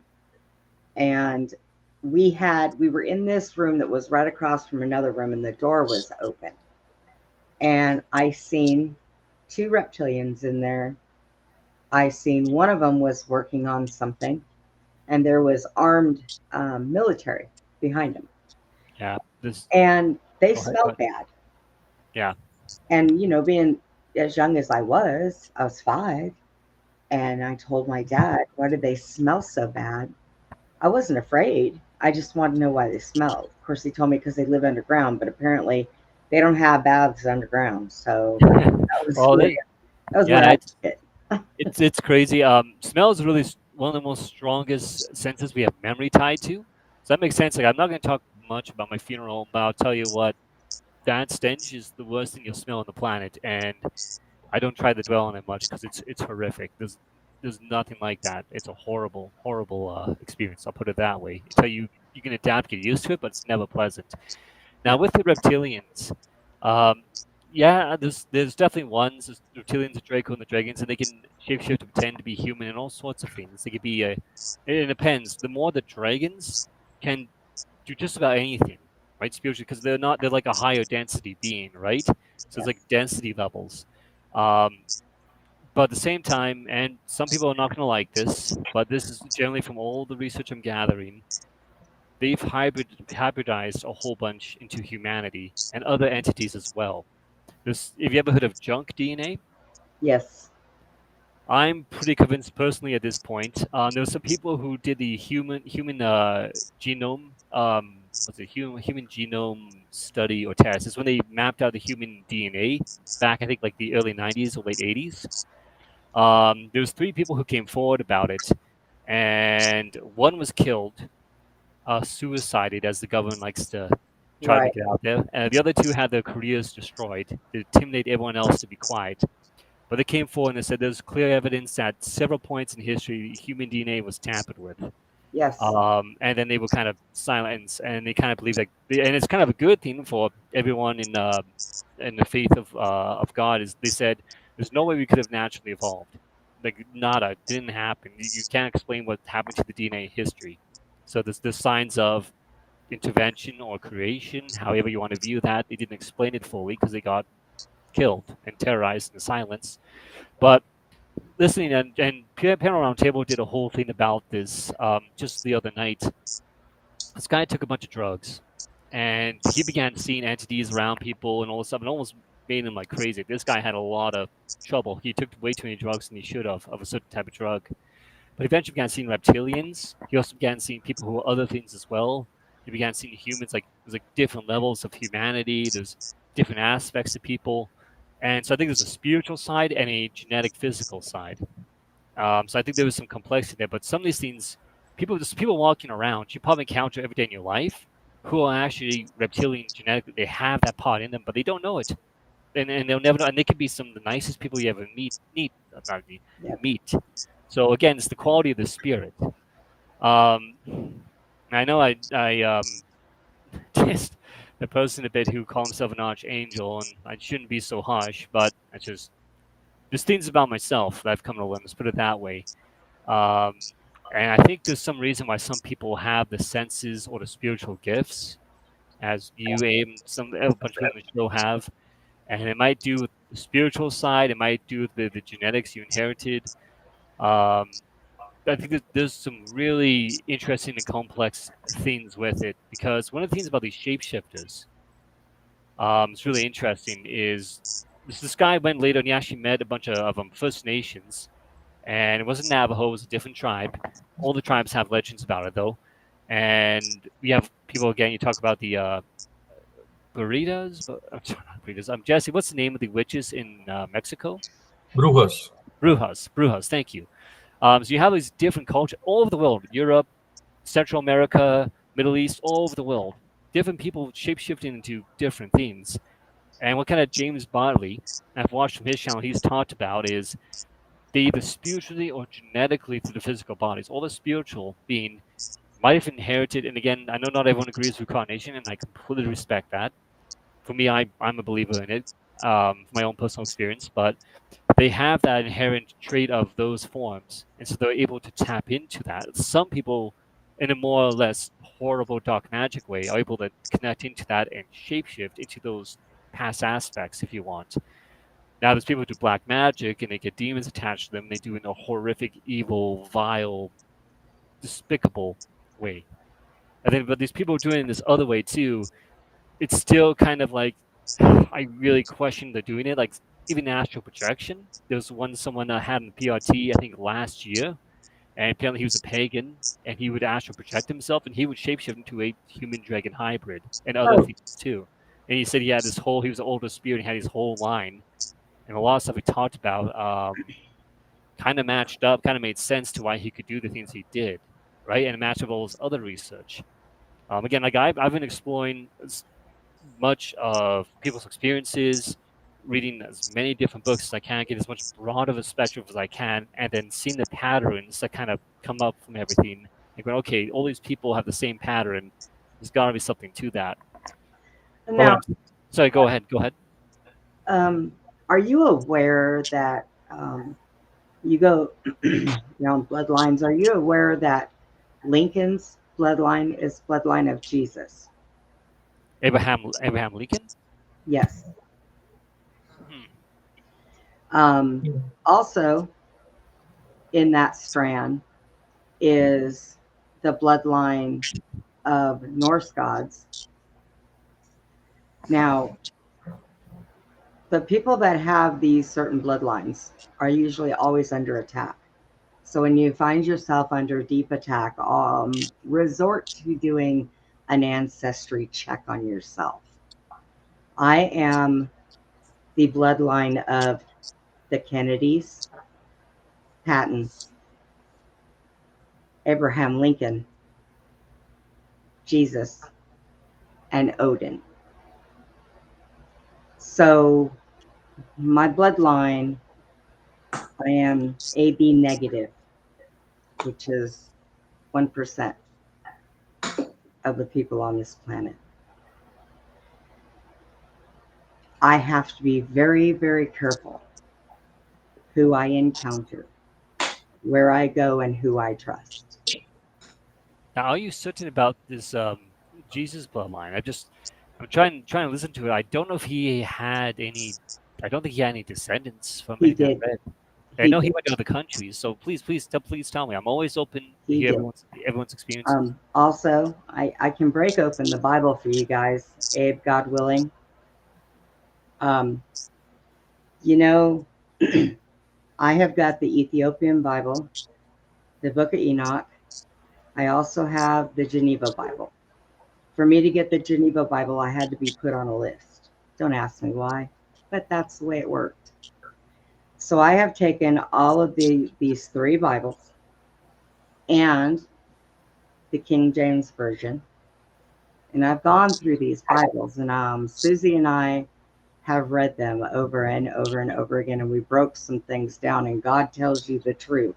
In every Bible, it's just the way he puts it. Number one, God did not speak in words, he spoke in numbers. Okay. Everything he did, he breathed life into. Judas Iscariot was one of the disciples. And I might upset a few people, but I am going to tell you this, and I'm not saying it in a bad Gnostics had some way. interesting views about him, so Huh? let's hear. The Gnostics had some very interesting views about Judas, so Well, definitely interested here. Judas Iscariot tried to betray Jesus. Yeah. He was the one that wanted to turn him in to be hung on the cross. God decided that Judas needed his karma ASAP. Karma's a big thing. I do agree with. And let me tell you how the reptilians can make you think that you see something that's not there. So can God. And I will tell you right now, it was not Jesus that was hung on that cross. It was Judas Iscariot. The Father, why have you forsaken me? Jesus would have known why God was doing that. Jesus came back. Jesus, like John, is the one who never died that descended into heaven and will return. But I'm telling you, there was a blood test that was supposedly done where it was over the cross. It had seeped down, and they took blood from that. And When that they did blood, this test? huh? When would they have done this test? Oh God, it was done. Let's see. Not Anton LaVey. It was ordered by a gentleman called Michael Aquino. See, time travel has been with everybody for a very long time, whether you know it or not. Like, how the heck could they get the blood now? There would be nothing even there. Well, scrapings, even dry scrapings. But the abilities on this planet have been so far advanced. We wouldn't even, it would blow our minds how advanced we are here. Only we don't get to see it because it's kept. Deep states and governments and secret societies. The Yes. civilization has not been the first one that's been around. Yes. And I'm even at the point where we go really far enough that this isn't really, like, everything we do here is important, but this isn't the real reality. Heaven is the real reality. These are almost like fallen or inferior versions. You want to of know? realities. You want to know what we found out about the rapture? I'm sorry, please go ahead. The book of Revelations is actually now The yeah. beginning of the Bible is later, after Oh, all yeah. this is done. And So it's kind of a repeating cycle almost in a way. what Susie and I have recovered from all of this is that the revelation, the rapture, we got to reading and reading and reading, and we found out that it basically does not say that Jesus is going to come and get all of us. Jesus is going to come and get rid of the filth on this planet and get rid of them. And that's the funny thing about the We are rapture. going to inhabit the earth. Well, that's the funny thing about the rapture statement is it's like everyone thinks like, oh, we don't have to go through the shoot, I'm having to forget the name, the trials of the I think it's like the eight or 9 years of the beast and all that nightmares. Like you read it, at least the version I got, which is the New Jerusalem Bible, which is one of the best translations I can get a hold of, anyways, of the earliest Bible. And I read through that, and it's like, no, you have to suffer through everything, all the prosecutions until the end, and then you can get saved, right? And then God comes out and makes things right. Because some people really believe we get raptured before the end times happens. It's like, no, you have to go through everything until this judgment comes, and then you're pulled out of it. Well, I'll give you something that makes a little more layman's sense. Okay, Jesus died for our sins. That's what I hear from everybody. But if Jesus died for our sins, why do we ask the Father for forgiveness? Why do we repent? We are responsible, people, for our own sins. You're responsible for them. You do them, you repent. Our God's an awesome God, and He forgives and loves everybody. And no matter, well, I'm not going to say no matter how bad you are worthy of forgiveness in God's eyes. Because there are some people that I think even He turns around and says, I should have given them a guardian angel. Whew. But it just, some of the things that we have dug into makes so much more sense. So much more.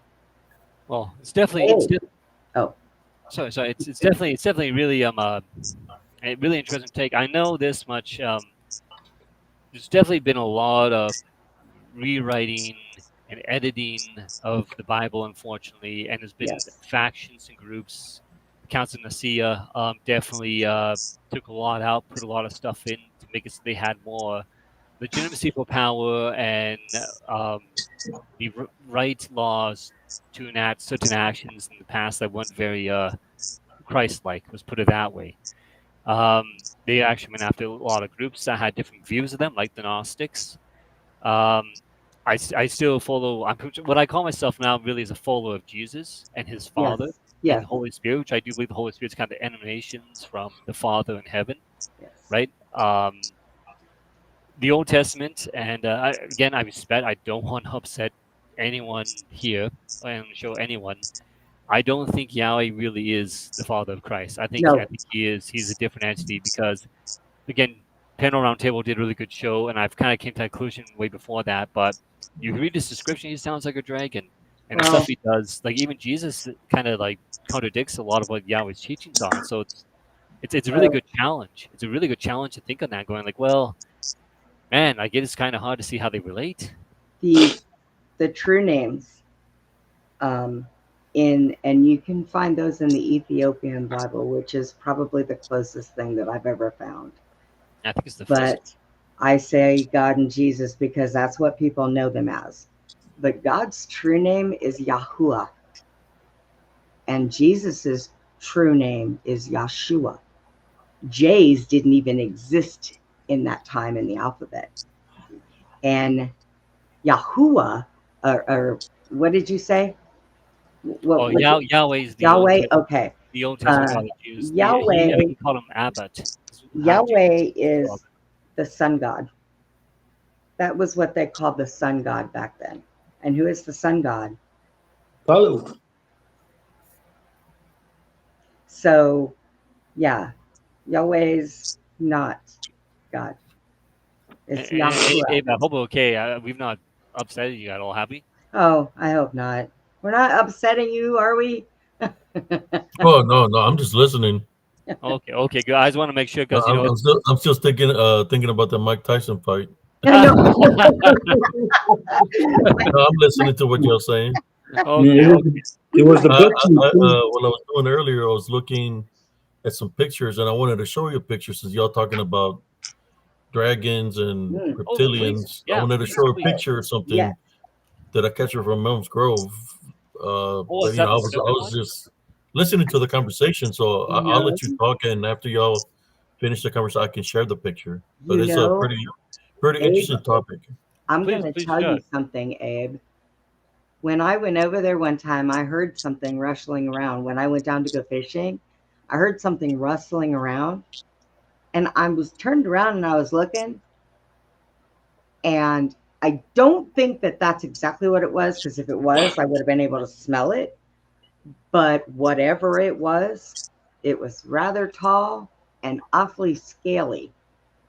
And I Yeah. thought to myself, "Oh boy, I'm seeing things now. I'm seeing walking fish." Okay, time to put the beer down. No more for me. So, but It's yeah, just but I learned an awful lot out of that Ethiopian Bible. But see, when King James came in and wrote King James's version, he's the one who took the book of Enoch out of the Bible, because the book of Enoch told a lot of truth, and he didn't want that. Um, as far as I was concerned, when I started reading this stuff, and I went back to the actual New Testaments and the Bible and all this stuff, unbelievable. So to me, I'm sitting here going, God, all King James was a bully and an author of imagination. That's what he was. So, it, see, I grew up Catholic, and I would always think when I was young there was something wrong with the Catholic religion. All the men sat in the middle, all of us kids sat off to one side behind a plexiglass, and all of our mothers sat on the other side of the church in plexiglass. And I always thought to myself, even as a small child, going to church is supposed to be for a family. Why is family separated? And I didn't like it. And I would get a creepy feeling whenever I would walk into that church. And you're not supposed to get creepy feelings when you go to church. So I knew something was wrong. And as I grew and got older, I walked away from the Catholic religion and I tried several. I went to the Baptist religion. Wow. And I tried others, and I was just dumbfounded with a lot of the stuff that I found, which is what took me away from going to an actual church itself. Because I thought about this. Well, Jesus didn't preach in a church. Jesus preached on a mountain. Jesus preached on a beach. Jesus preached in the woods. It didn't have to be in a building with a bunch of people.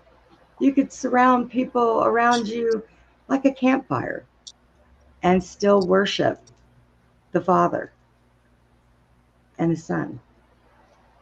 And you'd have more of a chance of the Holy Spirit hanging around you. So that's what I did. So, yeah. I think it's important. The best way to show love of the Father, which Jesus tells, love with your mind, your heart, and your spirit. And your neighbor. Yeah, is loving your neighbor and your actions, right? And something again, PRT, great source of information as well as here. The amount of near-death experiences, what he's kind of gone, he's gone stuff like people going some pretty strange places, not just one or the other, some really strange, interesting ones, but generally, it's how much love and forgiveness you have in you. So Yeah. then I've got a lot of forgiveness. I need to work on my love a little bit more. It's very a bit of a struggle at this time, there's a lot of bad things being done, right? So I'm trying to forgive some of the worst people in us, in power and some things they're doing to us. So, but it's hard. I'm trying to, because I'll put it this way. So I've talked a bit in this show. Abe was very kind to have me on. I think it was like last summer, and kind of went out a bit about my, you like to call revelations if you want, about myself, because there was some very strange things going on about myself. I'd have to get into the whole conversation of it. It has to do with the experience I was very young.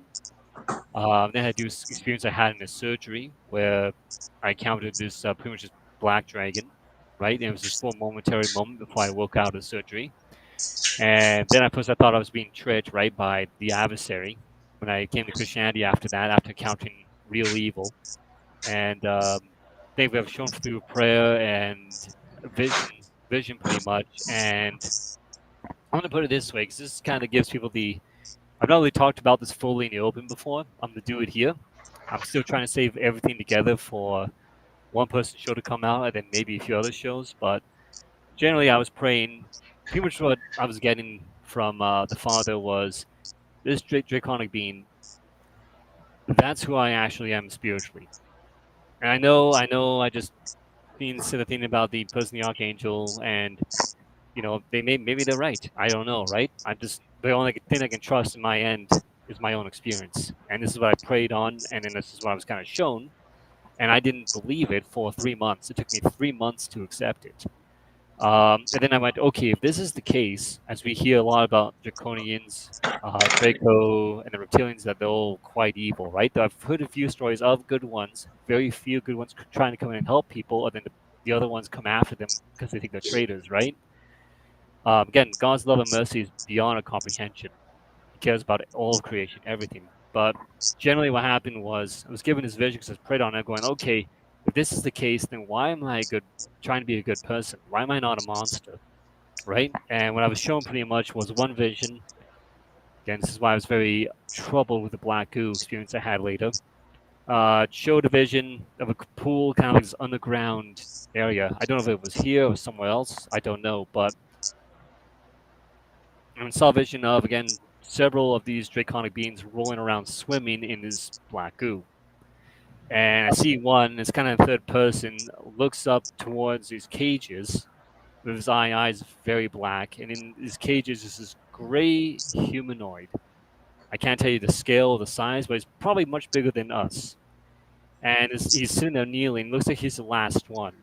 Again, this is dark, but there's really positive hope at the end of this. And he begins praying. And I sense pretty much the presence of the Father, right? He's praying in absolute faith he's going to meet his end, but that's what he's praying.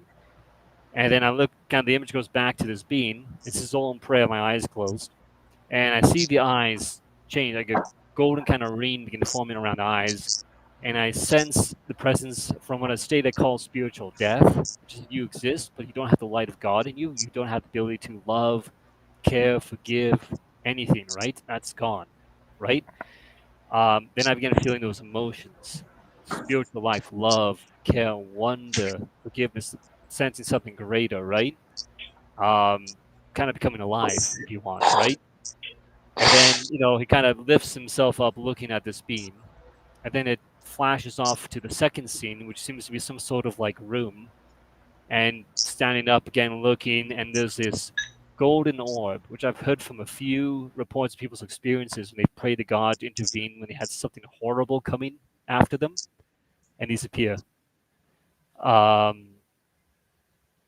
This orb's kind of looking at it and then go, okay, cuts to the third scene. Oh, so are you talking? I can't hear you. No, I was letting somebody know that one of the dogs needed to go out. Okay. So I just didn't want to leave this in there that if your mic was cut. Yeah. The third scene is a little bit grim. It shows myself hooked up on chains. They had vivisected me open and took out my eyes. Right, so killed, right, ritually executed and killed. And the idea I got is they tried to turn me back. They couldn't. They hated my eyes because I showed that you've seen a higher power, right? Good, love, the source of all good, love and life. And because they're in the state of evil and right attached to the abyss, they absolutely despise everything that is God, everything that is good. And so they killed me and tried to see if they can imprison me, right? They didn't want me to go to the right place. But praise a Father intervenes, and I don't know how much time has passed, what has happened, but I'm here now. And what further supported this, because I had still issues believing it, have you ever heard of phantom shifting? What is it?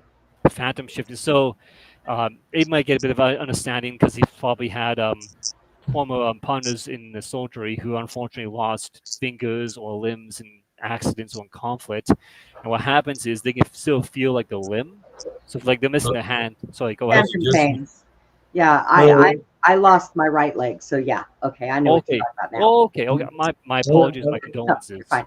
yeah, I lost my right big toe. So yeah, I feel it. Yeah, and you can sense it, right? You can literally sense like it's almost there still. Yeah. So imagine that. And I had some things when I was younger too, that kind of it too. And I know this is really crazy for people to think about. When you put a lot of stuff together, everything kind of begins adding up. I could sense all of a sudden like spines, my back, sometimes a muzzle, and some of this would happen in the middle of prayer, right? When I have a little bit of doubt that's in the back of my mind, and it's almost like the Father's saying, kind of showing you, hey, this is your case. And I even had a little like image, vision, if you will, and I'm pretty sure it's Jesus Christ, saying not to be afraid of yourself because this is a lot to take in, and I hope people respect. I know I sound crazy. Yeah, this is really heavy. I still struggle with this to an extent. I still struggle with it to an extent, but it explains everything in my life. I had something in my youth with my eyes, and you can't see it normally. I have them in a darker light room where I can still see it a bit visibly, but a similar type of color to my iris. One of the first things I had as well is the image of my true self looking at me just from the side eye view. Same type of effect in the eye. It also explains why I've been harassed by evil entities. They've pretty much wanted me to kill myself throughout my life. Hit me with depression, despair. I had a very young age. After I woke up with no memory, I had this huge anxiety that I couldn't explain. Like a huge anxiety. And I'm pretty sure it was an angel intervening through my mother saying to me, it's going to be okay. And I had Jesus Christ, of course, later too, right before this all started, voice kind of say to me, you're going to be okay.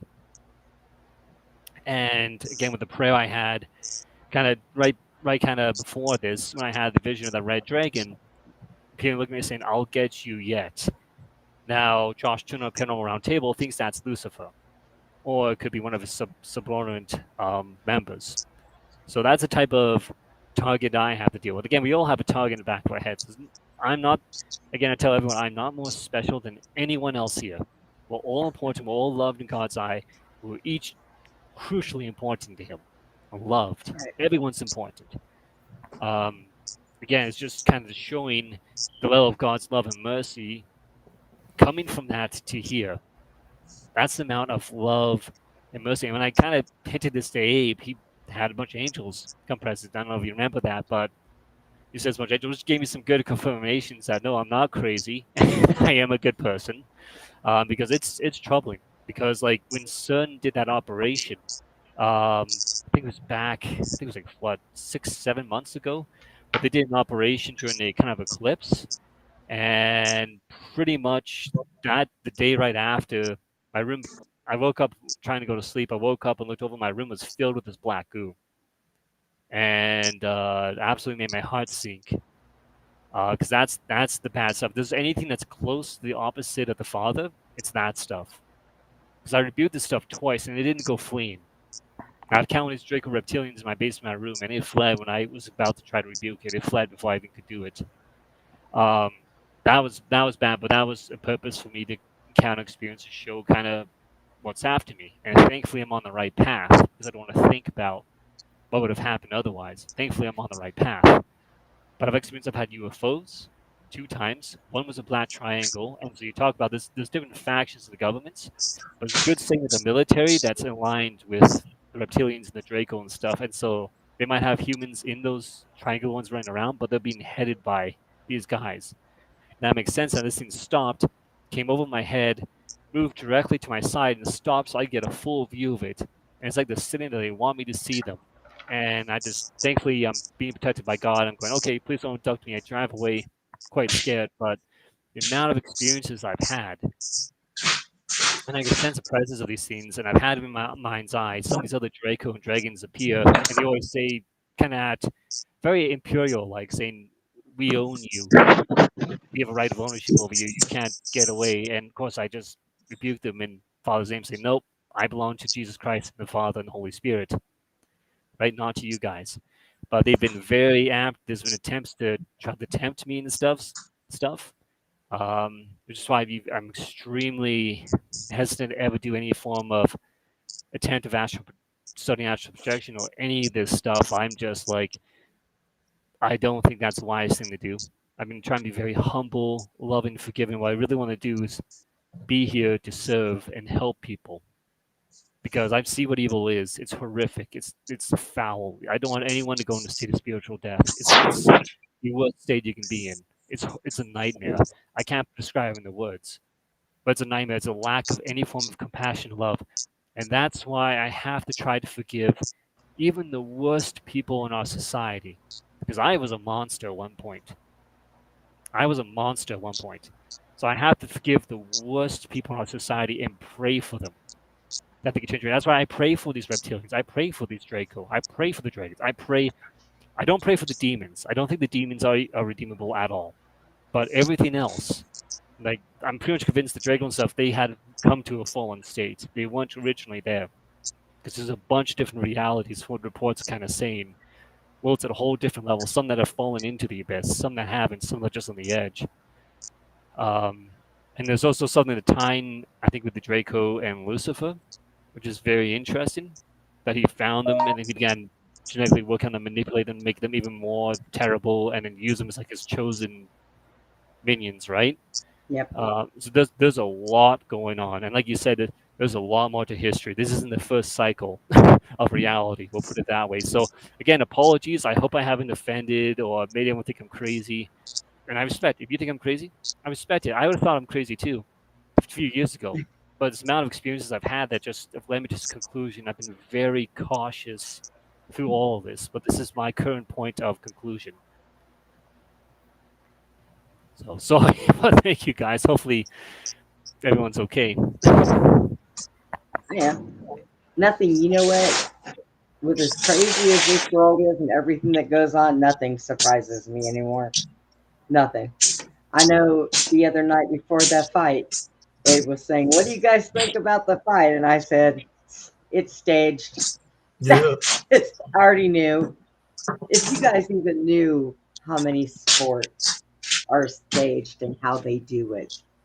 Football, big stage. Basketball, gloves they wear, the footballs themselves, magnets. Basketballs, how they can bounce and bounce off of hoops and go right in. Magnets. Nothing is true anymore. I want to go to Australia and watch their football games. The ones that they play with no helmets and no pads and nothing. That's a brutal game of football that I would sit down and watch, I'll tell you. But yeah, everything is bad. You can't. It's all for the money. All for the money. And Abe and Jesse, I hope you guys are okay. I probably should have said all that, but I hope you guys are okay with everything I've just said there. Yeah, I was just listening. I was gonna try to get to that picture if I can find it. I would love to see that. Yeah, that picture. that would And be Jesse, neat. everything okay with you? I'm good, man. Just listening. Let me see if I can get on there. Oh, Not that one. Hey, I'll share that one in a moment. that looked like a dog wearing sunglasses. well, if they're werewolves, they might actually. Yeah, wear that's glasses. what okay. Well, this is the area of Elms Grove. It's by the wood line. I think that's the biggest I can get it. But you see all the debris, all the trees and stuff here. But if you look when you hear about elementals and stuff like that, but right here looks like an elemental here, or something. Something's It's there. got the nose, the mouth, and the eye. But the one I want you to pay attention to,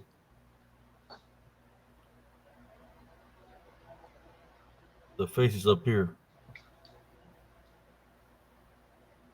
That's the body, and it's by a tree. This is a tree. The tree goes all the way down, right? Well, this is standing by the tree, and it's pretty tall. Is that the water behind it, Jesse? No, that's the what's behind there is uh, Elms Grove.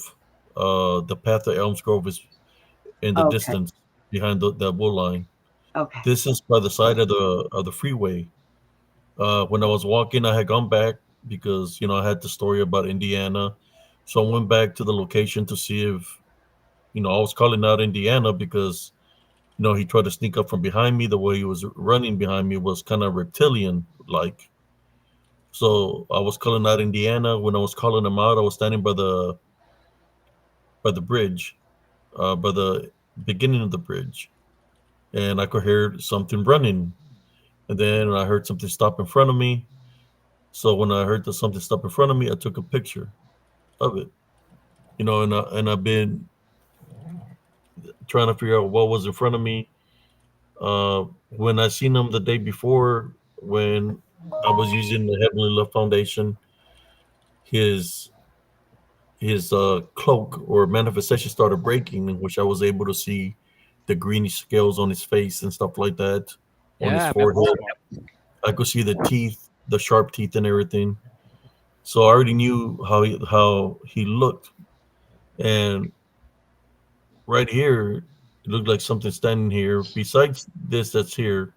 There's Yeah, something here, and you can see a head, pretty tall, standing, leaning by the tree. Because the tree is right here. yeah, So there's definitely something standing right here. yeah. You can see Uh, that line. Here is The head. right here is the face, Yeah, the head, the face. and there's the eyes. And I Wow. believe it was that reptilian that was running towards me. Uh, Now that I get a that would be because a tree is right here. Right. This is a tree, and this is something standing by the tree. You can see something like some kind of feet here or something. I don't know if you Yeah. see him, but he's leaning by the tree and is looking at me. What about But that reptilian looking thing over here? More to my left. Go back Here? up and go more. No, the other left. Jesse. It's like it seems like there's something else here too. Yeah, well, there's Actually, something that looks like like a lizard man standing right there in the open. It's white. It's contrasting everything that's green around it. I see it right there. It's a big lizard guy. Go up from where the arrow was. Come back this way, and it's right there by that black spot. I don't know where your arrow is, man. But it's right in the middle of the picture. Come back more. You went too far. He's right there. A little bit more, a little bit more. The other way, the other way. Right there. No, you went too far. Come back. No, the other way. Right there. Go down. Right there. He's standing right there, man. No, more to the other way. Where you came from. Right there. That's him. The big lizard, the guy right there. He's all in. He's kind of silver looking. No, back up yeah, right there.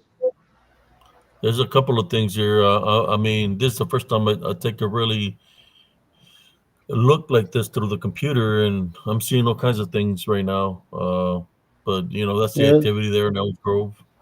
yeah, that's a But big the lizard one guy right there. that I caught just through seeing from the picture from a distance was this one standing here, but I hadn't looked at anything else over here.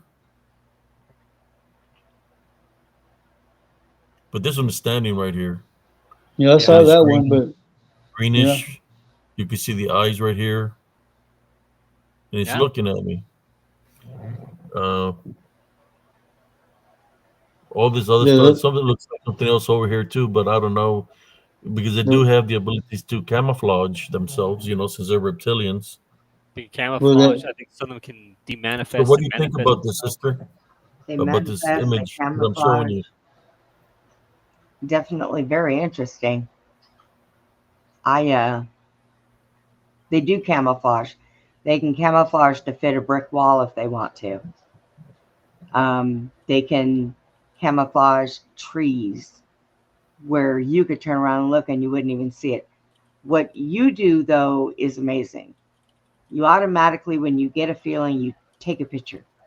Yeah. Well, I was calling him out, and I guess he heard me calling him out, and he came running. I could hear the branches breaking. We was running wildly through the woods, and then he stopped right there in front of me. I could sense him, and when he stopped, is when I snapped the picture, Yeah.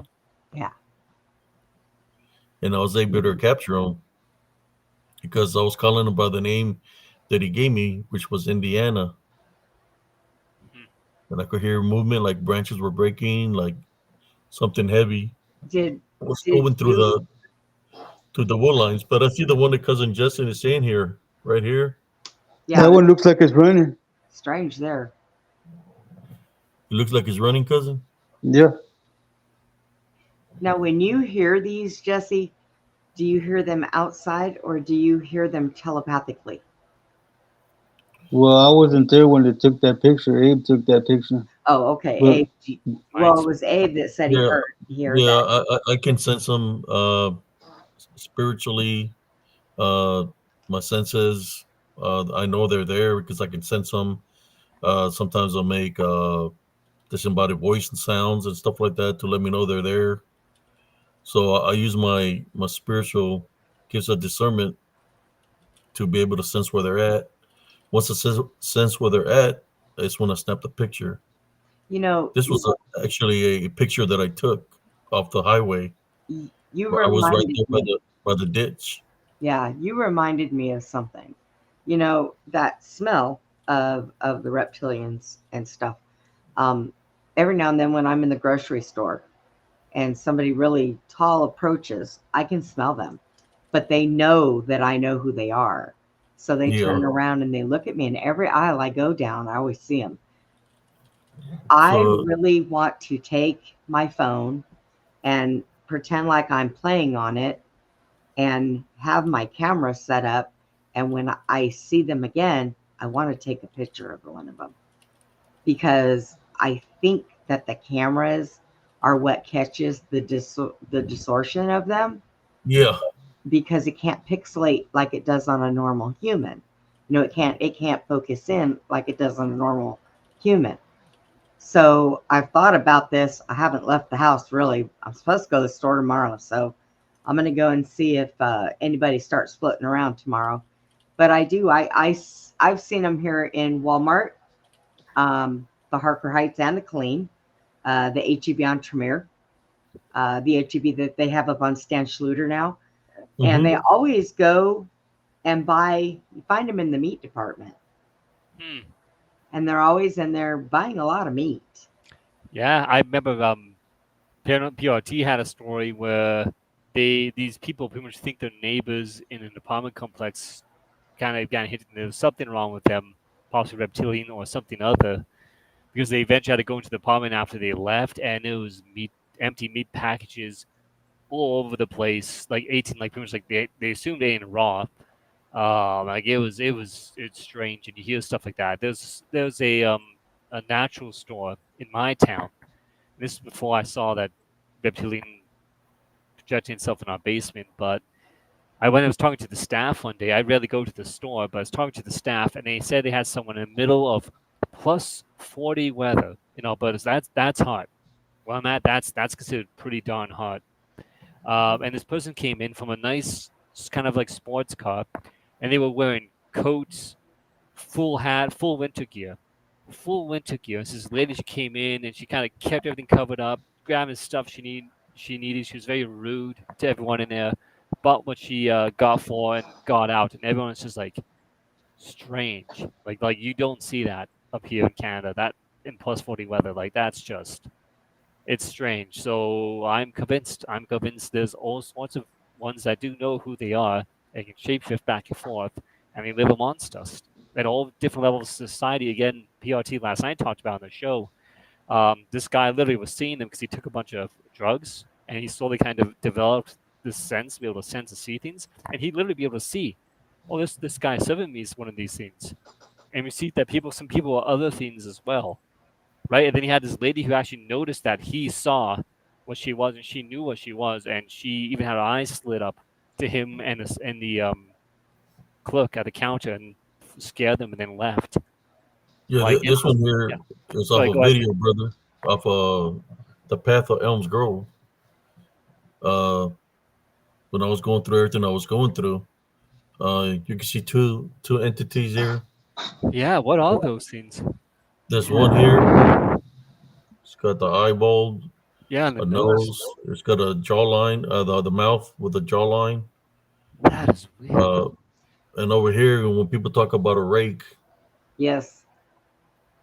right here, it's got his mouth wide open, Oh, his yeah. eyes. There's the head, the body. It's right there behind me in the path of Elms Grove. I believe there's a portal there, in that area where that's why there's so much activity.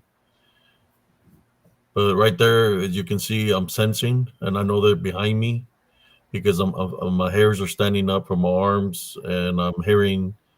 Well, not just I'm just sensing that my hairs are just standing up crazy. So I was able to angle the camera to look to see what was behind me because I could sense them. You know, sometimes if something will make a growl or something, some kind of noise in nature, I angle the camera to where I'm sensing something. Here I could sense something behind me, so I was able to angle the camera. You know, and I'm praying within myself because I know what's there is not good. But I was able to capture this picture.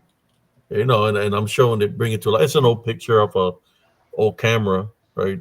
From probably I'm young there, probably 2006, 2007, somewhere around there. And I said, let me see what's here. You know, there's a ghost or whatever, but there's just this freaking. I mean, what can I say about them? Some kind of beings, Yeah. whether they're demonic or whatever the case. They're right here. Cousin, Yes. right behind your left ear, there's one that's got two eyes and his mouth is open, and there's another one that's right under him that you can barely see the eye. Right behind you, man, they're black. Come out here. Come down a little. Go back toward the corner of the picture. Right there, that's his mouth, and there's two eyes, and then there's one underneath that you can barely see his eye. Yeah. Right on the very corner, you can barely see one of his eyes. Yeah. But those are right behind you, and they're black. Yeah. So, you know, I captured this images here and I would show to people. I captured this. I showed this picture a long time ago and people were like, oh, there's nothing there. But then all of a sudden, like 10 years later, people want to talk about a rake. About a rake. I said, well, right here, this is a picture I showed a long time ago, right? This was what would look like a rake when people and say and the that's way a they struggle. look. Yeah. Because the people will judge. Like I have film of this coming back from the mountain, and the eyes of I think he's the dogman or a werewolf, literally glowing through the forest, looking at us, literally glowing. Like you can see the two glowing orbs, and his head's kind of there, but people won't believe it. It's people won't believe stuff until they physically see something walk Maybe out. I'll say this one. You know, when we talked about the Hat Man. Yeah. Well, my mobile home is right here. This is where the mobile home is. This is my truck. You see the wheels down here, Yeah. and there's a fence. Yeah. Well, I have walked outside because I heard a dog barking. My dog was Oh, wow. barking, and I want to go outside to see what was going on outside. As soon as I stepped up the steps, I heard somebody say something to me. Oh. So as I'm getting out of the gate, you know, I'm already out here on the sidewalk where the truck is parked. I take a picture, and that's what I catch. He's right there. When we talk about the people want to talk about the Hat Man and stuff like that, he even got red eyes. Oh wow. Yeah, no, I kind of can see. Yeah, that's. He's pretty tall. Mm-hmm. No. I heard someone literally say something to me. There he is. This is my truck here. You can see the rim, the tire. It was just a picture took at night. This is my truck. I had a Chevy 1500 Chevy Silverado. This is the I gate. got that exact truck. Yeah. I just wanted to share that picture with y'all, brothers and sisters. Wow. We If talk I, about the Hat Man, the Dark Man, or whatever. I don't if I know seen that why. outside, Jesse, I'd Why? be doing a Scooby Doo and running away. I don't know why I was able to see his face, but he's got red eyes. Yeah, that is really weird. You can see the red right there in the eyes. Wow. But he was pretty tall. I would say, but it's at nighttime. I do have some other crazy pictures that I can share in a moment, but I just wanted to share that real quick with y'all. Let me Oh, no, thank you. We Incredible. appreciate it. Yes. stop this. Those the are share. very, very interesting. Yeah. I got to start using my camera more when I go places, I think. I just wanted to I share can- that with y'all.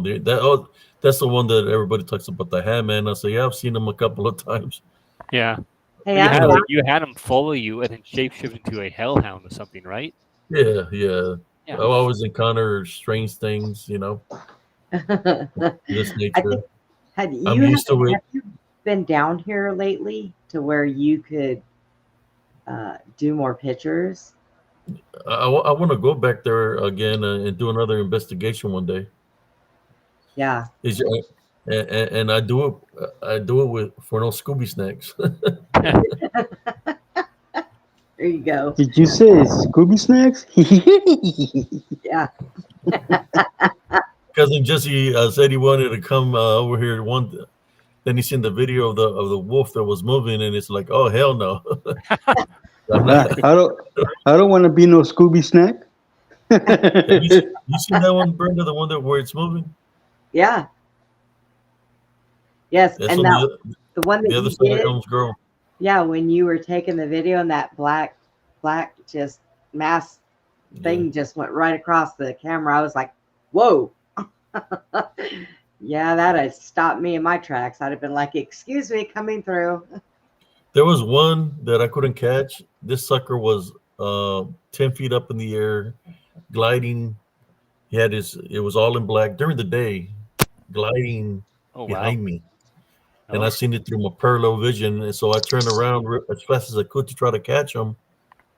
He was gliding in the air. Yep. Flying in the air. Wow. Like with his hands open like this, You flying know, behind me they do during the this. day. They do this to you because you are spiritually sound, and they try to break that. That's why they target you, because you're a threat to these things. You are, and they think, well, if I can catch him off guard, might be able to spook him, and that's why they do it. They try to attack you because spiritually you are sound, and they know that, so you're a threat. That's why they try. You just keep pushing them away. You just do what you're doing is absolutely what you should do. Yeah, so I captured the images. Now that I have the computer, I'm able to share it more in depth and point exactly where I want to show without trying to draw any I was trying so many ways to get to people to see what's out there, whether it was changing filters on the picture, circles, drawing an arrow. But then I say, you know what? Now that I have the capability, now that people can really see the picture, so I can show what's in the picture.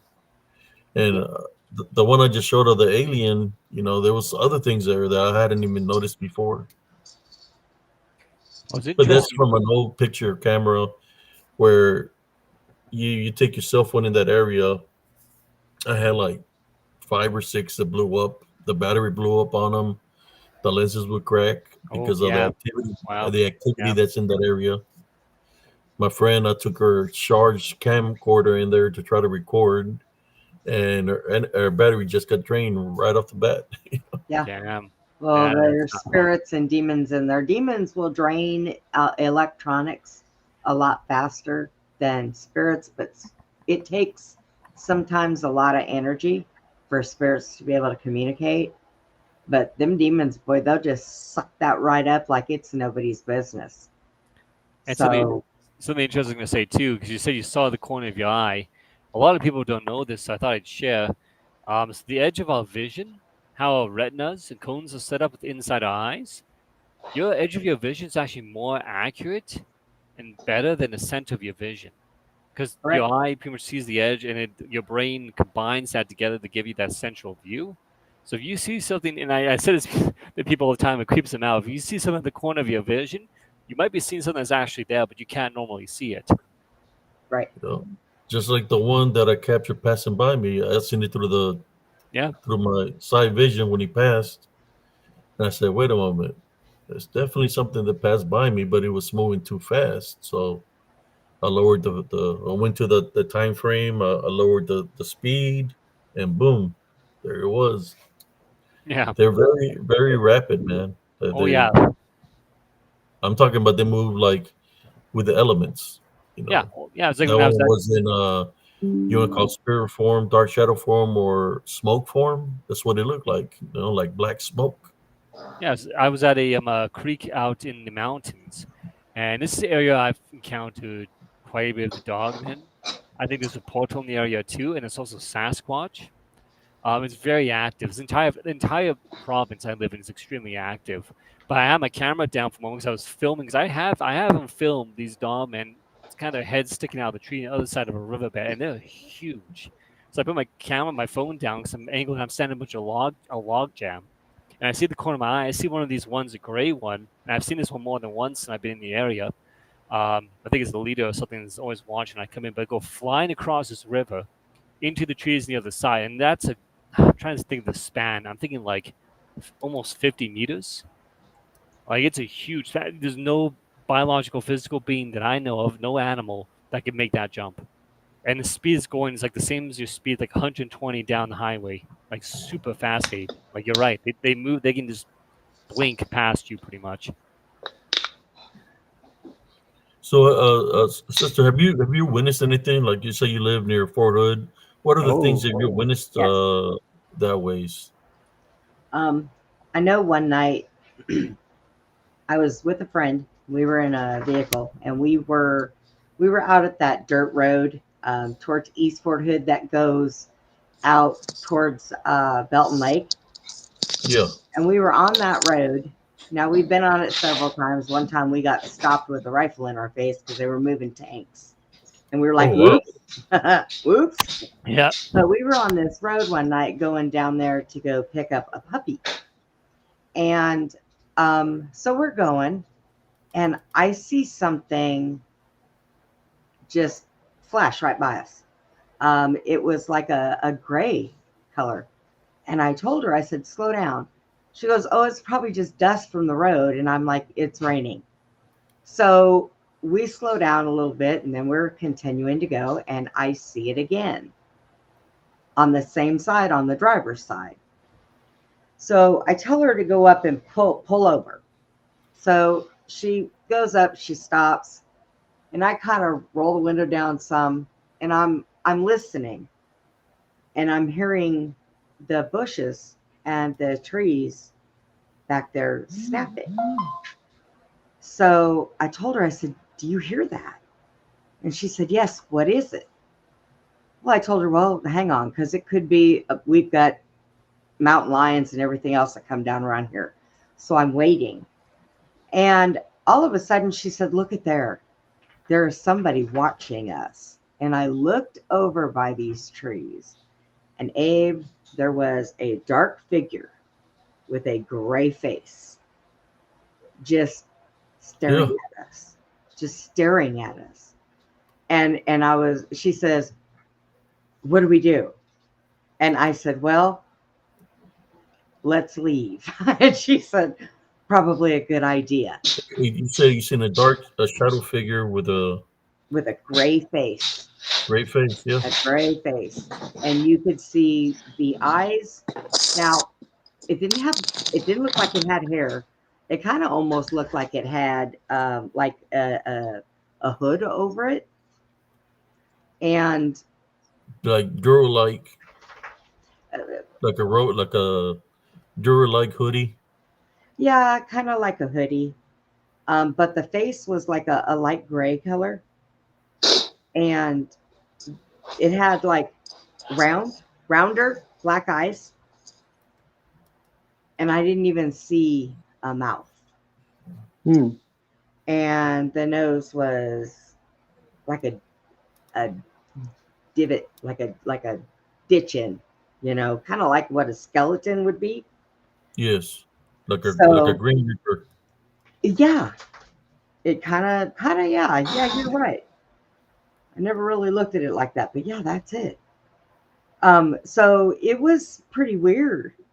We had to leave. I mean, I was like, yeah, I think we need to go, but be careful. Just go. She said, what do I do if we see it again? I said, just keep going, turn the radio up. Isn't that what most girls do? Car makes noise, we turn the radio up so we don't hear it. So just turn the radio up, it'll be all right. And then on the way back, we went the same way because I wanted to see if we would see it again, and we didn't. But it was really weird. I don't discount anything that goes on Fort Hood. There has been a lot of life lost on that base. Whether it has been our soldiers, whether it's been them taking their own lives, people taking theirs, or Yeah. even A lot of coming from suicides. yes, and even coming from the bad things that have gone on underneath the tunnels there. There's a lot of unnecessary things that happen there. And I'm talking unnecessary in the way of a lot of the spirits that still hang out there. They don't need to be there. They need to move on. But I think some of them, their death may have been so tragic and that was the last place they were, that they stay there because it's all they know. So, Yeah, a lot of accidents on the highway you're talking about. I knew a friend of mine that his twin brother lost his life. They were both serving in Fort Hood, and he was in a car crash down that road. So he lost his twin brother. yeah, all the way around there, any of the roads around Fort Hood, North Fort Hood, all those back roads, you got to be careful because, well, number one, you could smack a cow in the middle of the night and just destroy your car. And you don't want to hit a cow on Fort Hood because they really charge you like through 10 lives of that cow. Like they charge you for the cow and its offspring and their offspring, and they go like 10 years. I'm serious. You can hit a freaking cow on North Fort Hood, and that thing cost you $175,000 because, well, they could have sold 10, 15 from that cattle years down the road. And that's the way they do it. And talk about a land grab. So, Hey, yeah, hey, cousin. Yeah, it because is. Hey, Under Fire says he's ready to get back in. Well, I am going to go ahead and get off of here so that I can go get something to drink. And thank you. Some other time we'll talk about more stories because, well, I'll tell you, I yeah, have so many. there's a lot of activity where people have passed away there on Fort Hood. Yes. Whether it be training, car accidents, but I believe it has to do with the same things that are there. They're causing the Yeah. accidents to happen. You know what? Yes. I This wouldn't doubt that at all. this Duralike, I say Duralike because that's how I see them as. They're wearing robes. Some have robes that look black. Some have robes that look brown, and the trouble in numbers are real tall. So those things that are there, they're from another time frame. Yeah, I don't think they're natives. They're from a different time frame. but they're there in the land, and all they do is cause chaos and havoc, and that's why there's so many deaths, so many suicides. And Killeen is pretty bad. Yeah, and I know the one that we seen, it was extremely tall. If I had to take a guess, I would say it was probably 8 to 9 feet tall. It was extremely Oh tall. yeah, It was they're almost very taller than the tall, tree. Yeah. very tall beings. Sometimes they're 10, 11 foot, depends. Some might be 7, 8, 9, but they have the abilities to manifest to look very tall. When Yeah. you think about tall, the only thing I can think of is the DDN, disembodied demonic Nephilim, because they used to be tall at one time. So Yep. why are they in the cloak? Why are they hiding? You know, guess they do that so you won't be able to fight them spiritually or something. But they're all around Killeen, Texas. Um, Pretty hot and heavy in Elms Grove. I've seen them on Fort Hood, everywhere on Fort Hood. Heather Glenn. Almost every range that I went to, I've seen them in the ranges, or they're in the land. You know, what they are. I have Where a they, friend whose I uncle, don't know. Hmm. yeah, his uncle owns the wildlife preserve up off of Clear Creek Road, and then there's another dirt road you turn down. Hmm. You go way out there, and it's a wildlife preserve. And we have a part of it that is set up as the range. It's got the big high mound behind everything, so our bullets go nowhere. And I love going out there with the guys to go to the range, but I don't. I would never go out there alone. Yeah, good idea. The hair on my arms and the back of my neck stand up, and I always feel like I'm being stared at. And one day I said that to somebody's staring at us.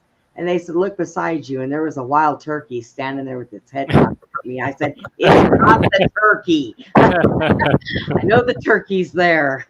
So, But you're right. What you described, I see them all the time when I go out there. When I was in the military, I would see them all the time. I just wouldn't tell nobody nothing about it because I don't want people to freak out. Or for them to say, "Oh, we need to send Sarncias to the Fifth Ward. He's losing his mind." So I wouldn't tell nobody nothing about it. The only thing I would do is pray. yes. But yeah, they would show themselves to me. Yeah, that's But about they're out there in all those areas. Doesn't matter where you're on Fort Hood, they're out there. Like I said, where you used to work, they're there in that area. Distorted figures, all in those woods. They're there. It could have possibly been like a cult at one point in time. That's what I'm thinking. Yep. Where I believe there would have been some portals that might be open, or you might never know. There might be a cult that lives underground there that nobody knows about. Or they're just the spirits of what remains of them. But I've heard of really interesting series of experiences from another show, and what this guy's had a report, and several people who experienced this kind of together or were related to these people, and it's fairly disturbing.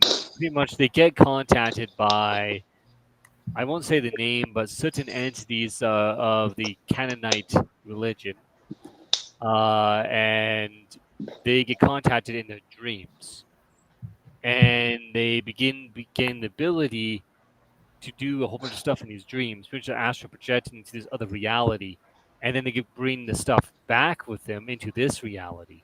So what you guys are talking about could potentially be these people who are crossing back and forth between our reality and somewhere else too. That's another possibility. yeah, they're there in pretty hot and heavy in Elms Grove. I've seen them in Elms Grove. And then I heard some people that live right across the golf course that's by Harker Heights. Yep. And they said that they've seen the shadow figures that I'm speaking of. The people seen the show on This Was the Haunted season 3 episode 2, and they say, "Hey man, I see that stuff over here. There's clubs there. I think there's one called the Veterans Club that said that there's. So if you see an apparition that's all black like a hood, it's just our local ghost. But things that I see in Elms Grove. Yes, Because and there's also one that goes inside of, I can't remember what it used to be called. wagon But wheel. no, not the wagon wheel. It was, as you're going into Heights, it was on the right-hand side, and it was just this little building all by itself. It sat behind the other part of that trailer park down there. Oh God! They called it the Twisted Ranch again, but it was called something else. Hey Jack, what was the name of that Hunter Ranch club? up the hill. No, Is by the Shana Lady Cafe, the Shana Lady Tattoo Place up the hill no, not that one. It's down more. on the right side. Yeah, it's past Wild Country. What is the name of that bar that used to sit behind Primo. where Tex lived? I'm gonna call it a night, man. It's called the Twisted All right, good. Ranch. Actually, I should head off too. I'm falling asleep, unfortunately. I'm way too tired. Y'all, So thank you y'all guys have a again. good night. Yeah, Thanks, Jesse. Have a good night. Bye, folks. Beyond the Box. Yeah, beyond. Bye, I appreciate everyone. the conversation. That was really good. Have a good night, Jesse. Thank you. You too. Okay, take care, everyone. good night. All right, good night. But in that one there, they used to say they had a little girl that used to walk around that club at night. Chaparral. They used to shoot pool there. Mama There was Mama Nell's Betson's? place, yes. Betson's. It used to be Mama Nell place. Oh, Mama Mama knows. Nell's. No, that was the nail. Wait, what did you say, Jesse? You said something about a nail. I think I said. I know there was one called Stetson's. It was a white building. It was down a little bit further from Stetson's. Further What? from Stetson. Yeah, Stetson's is closer to Wild Country. Which So- used to be Tremors. Tremors. Used to be Tremors, which is Wild Country now. And Then it's Stetson's is further up. completely shut down because Faye passed away. Yeah, it's Um, some other type of business now. yeah, but I cannot remember what the heck was that thing called. I don't know. Anyways, it was always rowdy. yeah, it and was violent. always loud and rowdy. But yeah, they said there was a little girl that had run. The story went there was a little girl that had run across Veterans right by there. No, her mother had stopped there in the car and had to go inside and told her to stay in the car, and she didn't. And she got out and she ran into the street, and she had gotten hit and killed out there.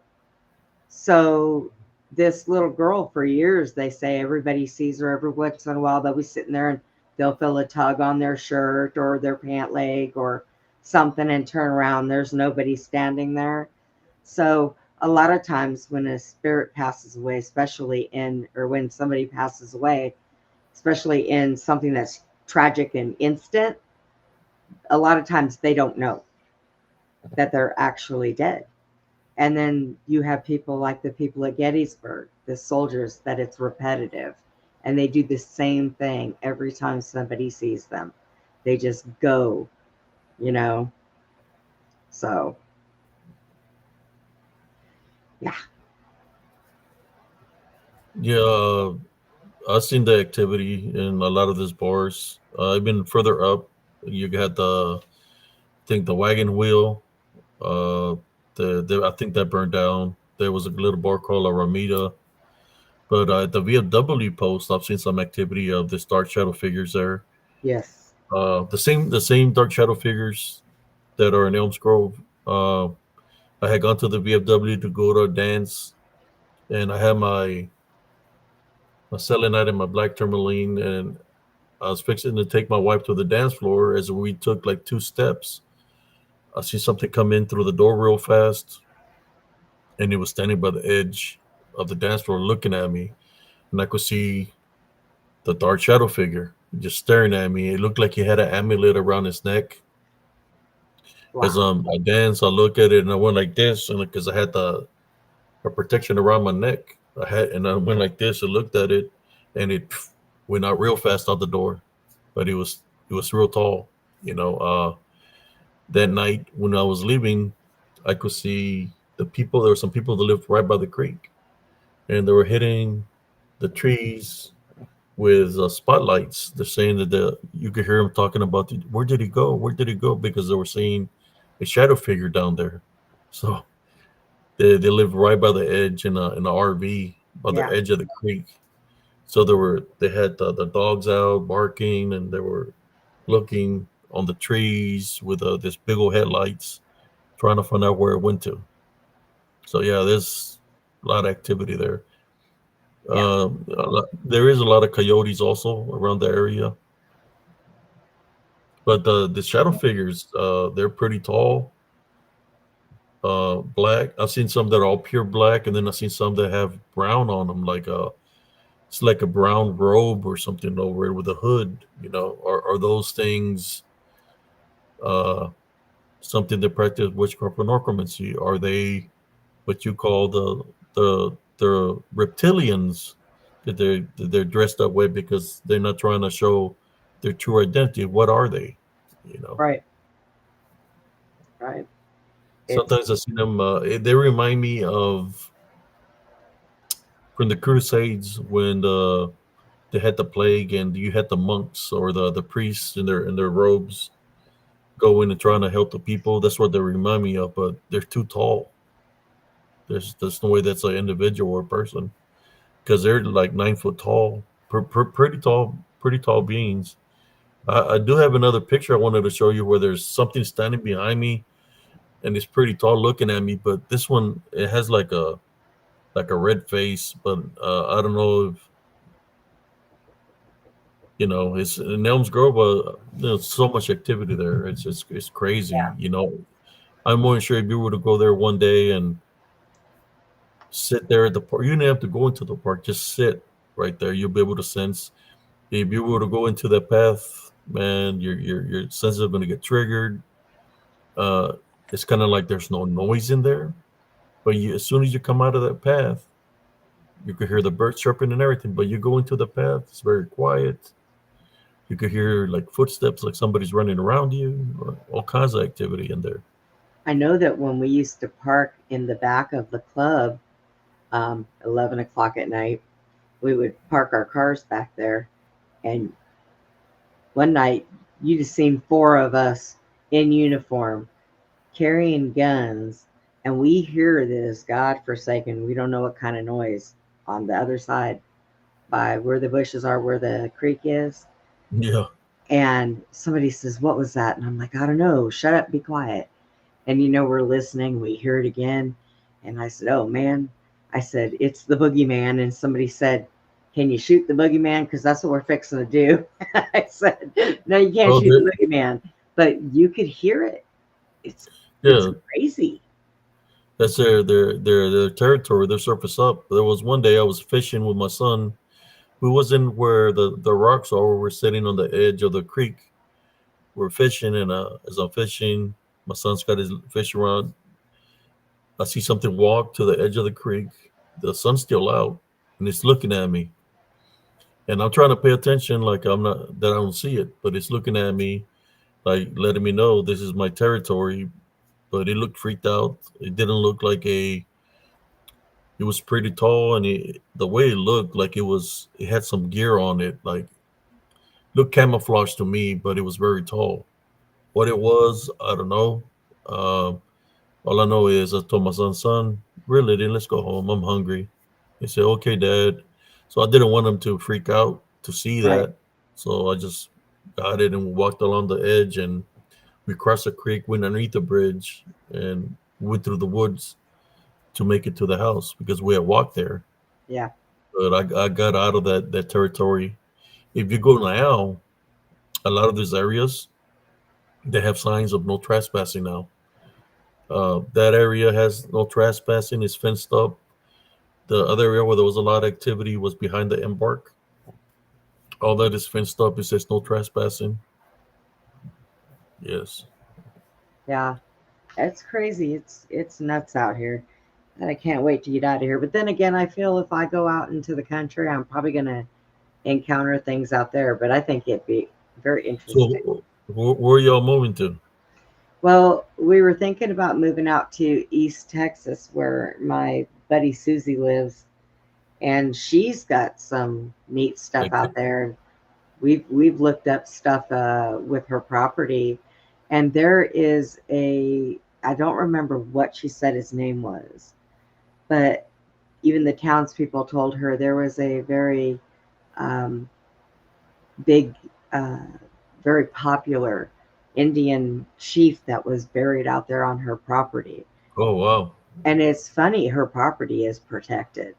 And she'll walk a path and she'll find an arrowhead here, arrowhead there. And then she'll walk that same path to go out there to where the creek is, and she'll find some in the same places. And I said, pick them up and keep them. I think that is a gift. I think these are being gifted to you so that you Yeah. know that your property is protected. So I can't remember what she said the tribe he was from. She would know what it is if So she's feeling. she's being gifted things in that area. Yeah. Yeah, always arrowheads, always arrowheads. So it's kind of neat. Um, she's got a beautiful place. I go out there and it feels like the safest place in the world when you go out there. It's like the as long as your intent is not bad, your experiences out in her place are wonderful. I mean, it's an overall good feeling to even be out there. So very relaxing. So Well, that's good. I You think her know, property is protected. but with the spiritual gifts that we have, and it doesn't matter where we go, we're always going to sense things that are around us, Yes. because that's it's our capabilities, spiritual capabilities, to sense things that are around us. Let me show you all. I think I'm going to share two pictures right now with y'all before we've been on for 2 hours and how long? Oh wow. 42 minutes. Wow. I know I've been running over on my shows too. It's been kind of nice though. You get a good guest and Yeah, but yeah, a lot of activity in these areas. I think I'm gonna get this pictures here and share them. Try to share them so we can see you can see these things here. No, I have so many pictures that I would take when I would go investigate, trying to figure out what's out there. When you're trying to find answers, like only reason I started looking for what's out there is because my son was 5 years old, no, 4 years old, and my friend's daughter was 5, and they got lured by something into the woods. They said that it was a man in black. oh geez. So AKA we got the black shadow figures, shapeshifters. They were playing on the swing set that's close to the edge of the park. And that's when they got lured. I looked for them for 45 minutes because there's two sides to that park where the children can play. Right. Couldn't find them. The sun was already setting. I went back out there. I was freaked out, because I don't know what happened to them. And I was looking. I prayed to God to help me find them. As I'm looking around, I was able to see the hair of my son sticking out behind a bush in the distance. So I ran that ways, and I was able to find them. They were standing in front of a tree, acorn tree, in front, like a trance-like state. They they wouldn't respond to me. I yelled for my sister. My friend would come help me to get them. I told them to take them home. But before that happened, when they snapped out of it, they were like, I asked them, what are y'all doing out here? He said, the man in black called us. Both of them said this at the same time. The man in black called us. So, me being paramilitary, I went to go search the woods. Even though the sun was setting, I went to go search to see if I could see this man in black, whether it was somebody dressed in black or an African American. I went searching. I couldn't find nobody. I went to the bridge, to the creek. I looked towards the club. I looked everywhere. There was nobody. Wow. But it's the following day when we took the camcorder. I told my friend, we're gonna go. We find this man in black. We're gonna, I'm gonna try to get him, apprehend him, and we're gonna make a citizen's arrest. Call the cops because he tried to lure children to the woods. So we go down the path. We're walking down the path. My friend's recording behind me, and she says, "Oh my God!" And I just see her turn around and run away. And as she's running away, she's saying, "I think I caught something," and she takes off. So by the time I go home, she's already gone. She's gone to her house. So I go over there, and she's got the camcorder sitting on the sofa by itself, and she's freaked out. You can see she's scared. And she said, "I think I caught something, but it's scary." And it's like, okay. So when she had said, "I think I saw something," I was looking, I couldn't see nothing visually. So I start debunking the video, and I go to the part where she says, "Oh my God," and I stop it, and I look, and I could see this, what seems to be, I'm not going to say a man in black. I'm just going to say something that's black that looked like a figure of a man. Had a gold amulet around his neck, real bright. And as I played the video, as soon as she says, "Oh my God, I captured something," he's looking at us through the bushes, through the branches. He just goes straight into the ground. Oh, He goes straight into Mother Nature itself. it's probably a really good thing you guys grabbed the It, kids. it was pretty tall. He went straight into Mother Nature itself. Um, my friend, uh, she was so scared because activity started happening at her house, where her daughters were being attacked at nighttime, that she got rid of the evidence. I wish she should have never gotten rid of it, but I could understand. She was fearing for her life. So I had to go to her house and start protecting her house also, because the activity that was happening at my house started happening at her house. Uh, Wow. yes, Spy, I do have Messenger under Abe CS. Yeah, it's just it's crazy, the activity that happened there. I lived there from 2000 and I think like 2000 and before my son was born, like 2000 all the way to 2015 before I finally left after I paid my mobile home. I got the hell out of there. I Right. didn't want to do nothing with it no more. I seen enough. I seen many of my neighbors die. I'm beginning to sound like, oh boy, just talking away, but yeah, I seen a lot of activity. When you see this dark shadow figures going into your neighbor's home through the walls, Yeah.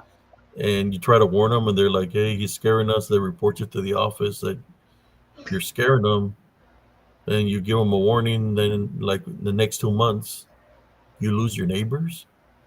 What I Yeah. mean by that is, all the people I warned where I was seeing this dark shadow figures going to the house, they all were found dead in their homes, in their bedroom, Yep. while they were asleep.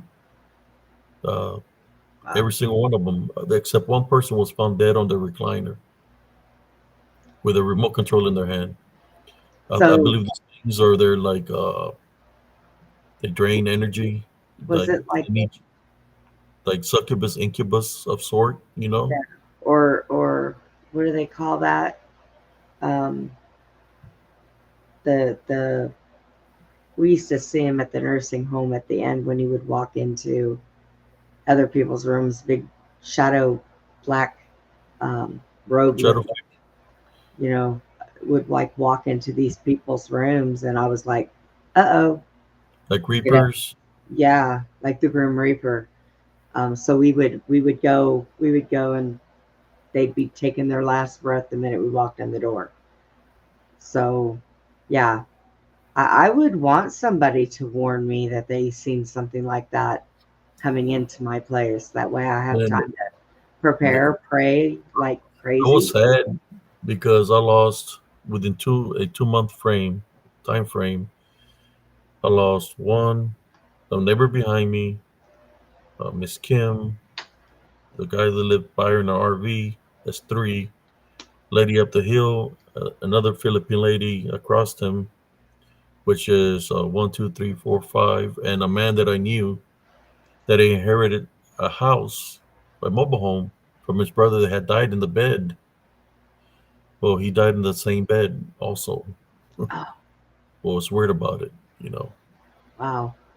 They never said what was the cause of their deaths. Yeah. All I know is that they were all found dead in their beds. Yeah, that's always suspicious when they say, Yeah, well, we don't know what the cause of the death is. What? yeah, I believe those things right there. They run it. You see them if you were to park. The only thing is this. I tell people about this. I'll tell them, look, if you go into this area, they know what you're thinking. They know. They know you're in the good path. They know you're in the wrong path. There was a. They know you. They know what's in your heart. They know the spirits know, right? So there was this girl that had a flat tire at the bar. So I told her, okay, I'll fix your flat tire, but my friend that I got a ride has got to go home. Can you drop me off at my house? So sure, we're in Harker Heights. It's on the way that way. So I changed her flat real quick. She's driving me home. We parked by the side of my mobile home. And not even shit, like a minute or two, she's like, "Who's that standing behind me?" That's what she said.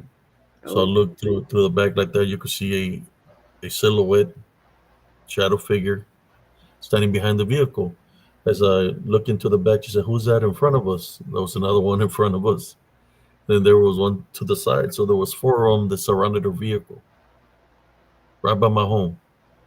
So I told her, "You need to leave." So I got off the vehicle and I started praying, fighting them spiritually.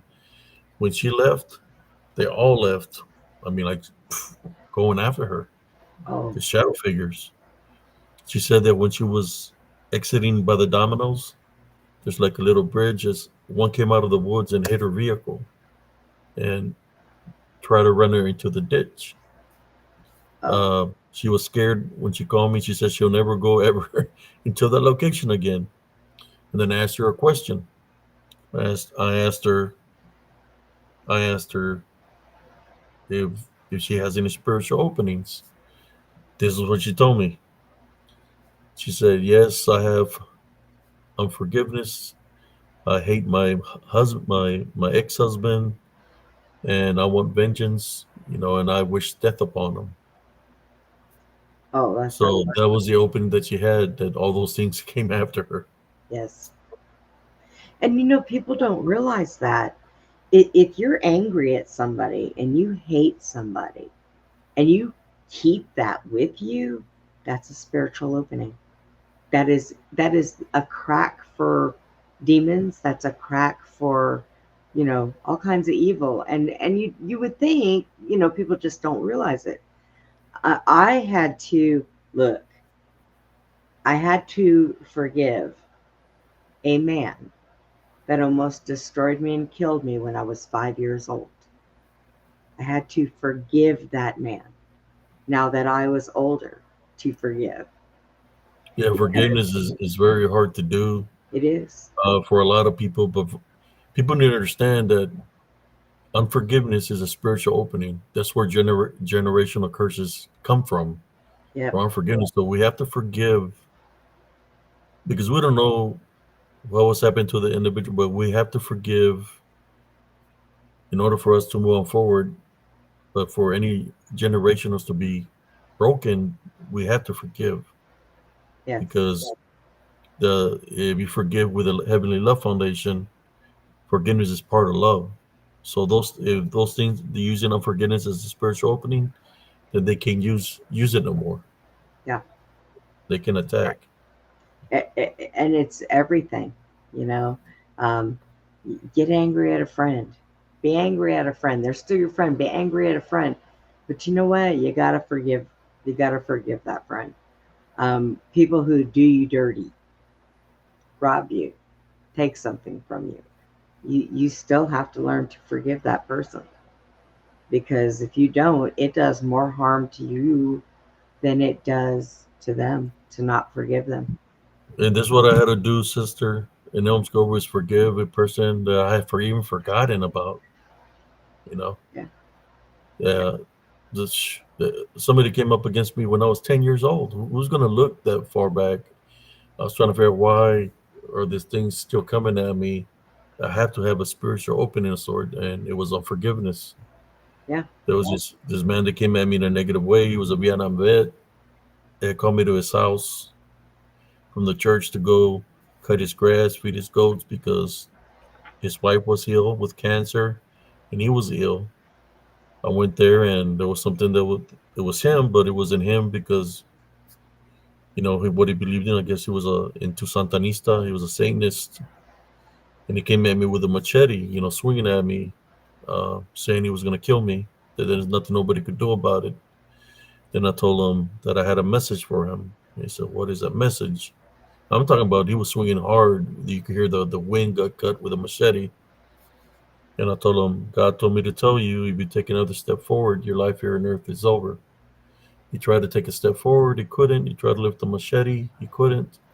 I was able to climb the fence and go to safety. I Did told my parents about it. They went back to the location. They asked him, and he said, "You know how kids are; they like to lie." So it's like they get stuck in the neutral zone of who to believe and who not to believe. You figured they would believe me because I'm the son, but it stayed that way, But that's a person I had to forgive. Did you ever hear this story that Susie had told about if you want to know exactly how God's will works? She was picked up. She'd gotten into a car with a friend of hers, and the two guys that picked them up, if I don't know how young or old your audience is, but they were serial killers, Otis and Toole. And they had taken the girls to this spot, and one of the guys I think it was Toole, told Susie to get out of the car, and they went walking to the woods, and he turned around and told her, "I'm going to rape you, and I'm going to kill you, and I'm going to throw you in the river." And the only thing she did when she looked at him, she said, "Do you know that Jesus loves you?" And he looked at her and said, "I just told you that I'm going to rape you and kill you, and all you got to say is Jesus loves me?" She said, "Yes." She said, "If there is nobody else on this earth that loves you, Jesus loves you." Well, he went after her, and she went running, and she tripped over something. He grabbed her ankle, and she kicked him off, and she got up again running, and she said that she glanced behind her to see how far away he was, and when she did, it was like he ran into an invisible wall, smacked right into it, and landed backwards. And she just looked, and she took off running. Well, when those two got arrested, they found Jesus, and he brought that up, and he said the only thing that he could think that happened that day was that Jesus was with that girl and stopped him from doing what he was going to do to her. Yeah, that's what you do is you call upon Jesus Christ. If you have to say, talk about a rebuke in Jesus Christ's name, you say, "God bless you. Jesus loves you." Use love, and whatever's there, that's in charge, that's control of that individual. It leaves the body, so the person becomes normal. Yeah, and it was incredible. And she said after that, she stopped doing everything that was against God's will. Everything. That's good. Because to her, she knew, wow, you spared my life from these people that were very well-known serial killers. And they killed a lot of people. What was the name of the serial killer, sister? It was Otis and Toole. Otis and Toole. Yeah, they were, oh my gosh, they were in Florida. They were in, it's believed that all serial killers, they are from one big cult. All of them, they all know each other. No matter what anybody thinks, they know each other. Otis and Toole went to the serial convention in Florida along with Jeffrey Dahmer. Oh wow. Yeah. And Susie used to live down the street from Jeffrey Dahmer in Ohio. So, and then there was, who else that went there? Ted Bundy went to these places. These people, all these serial killers are all connected. Just like bloodlines are all connected. They're connected to satanic cults that bring all that evil together. And it's believed. Do you remember what was his name? Adam Walsh, the little boy that was kidnapped and beheaded. They believe that it was Otis and Toole that took him, and it was Jeffrey Dahmer that ate him, and that's why they Oh, only wow. got his head. Yeah.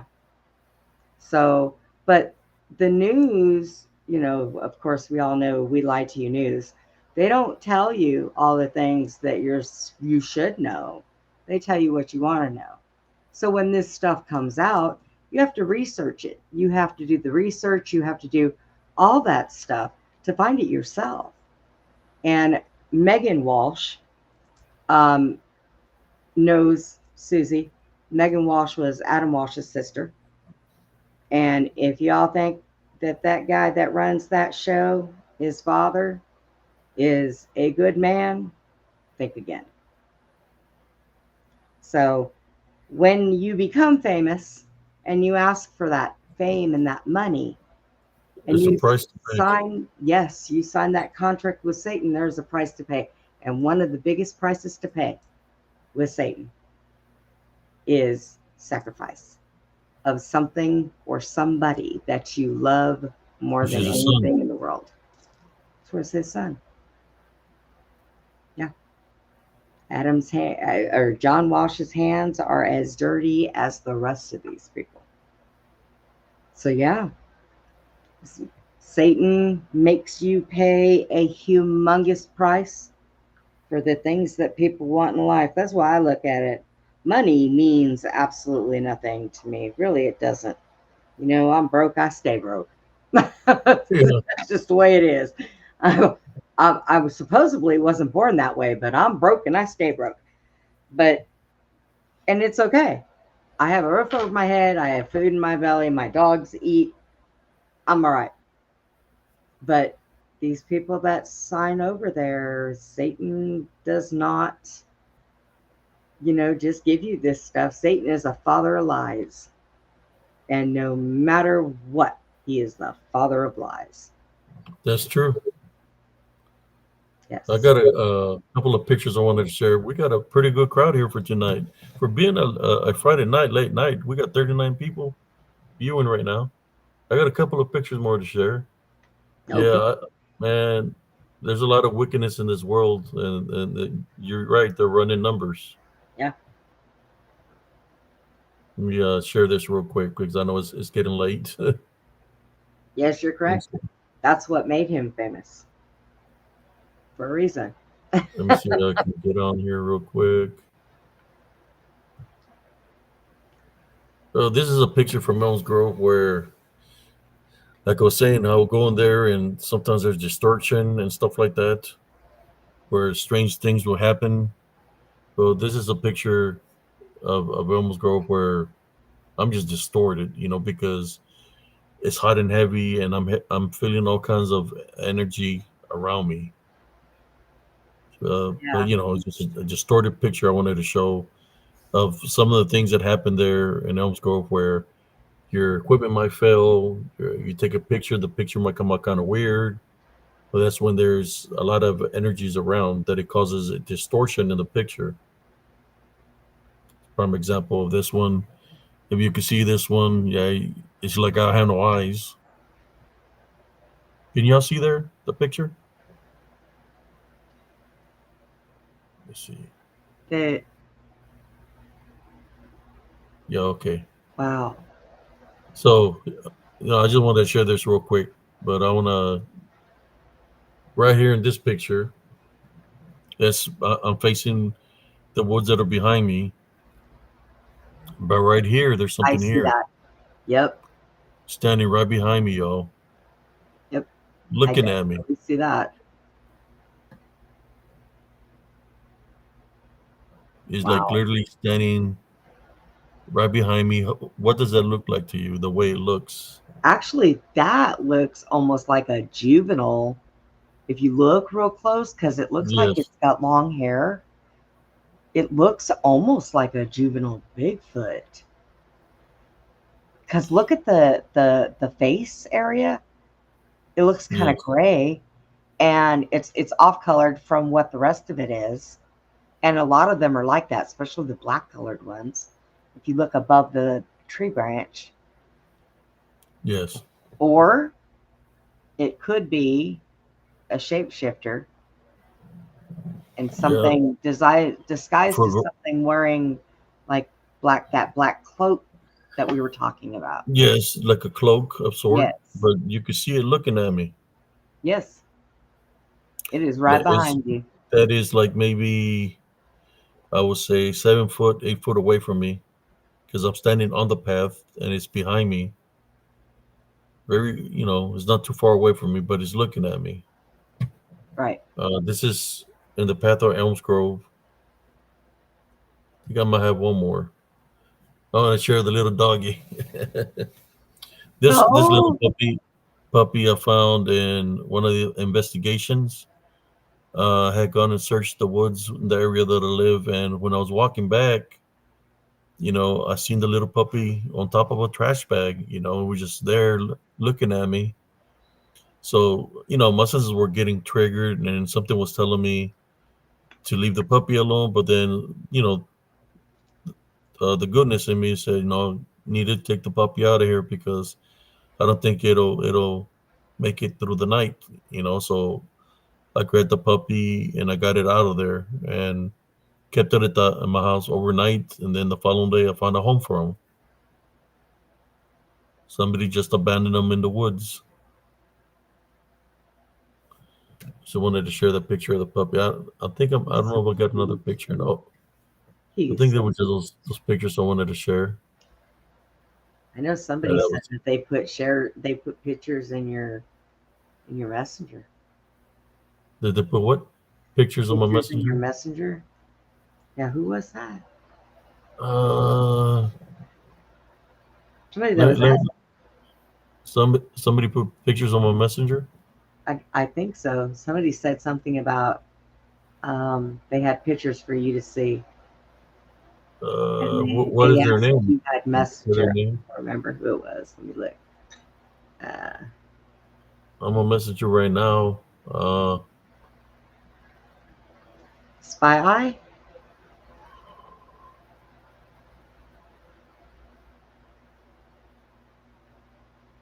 I'm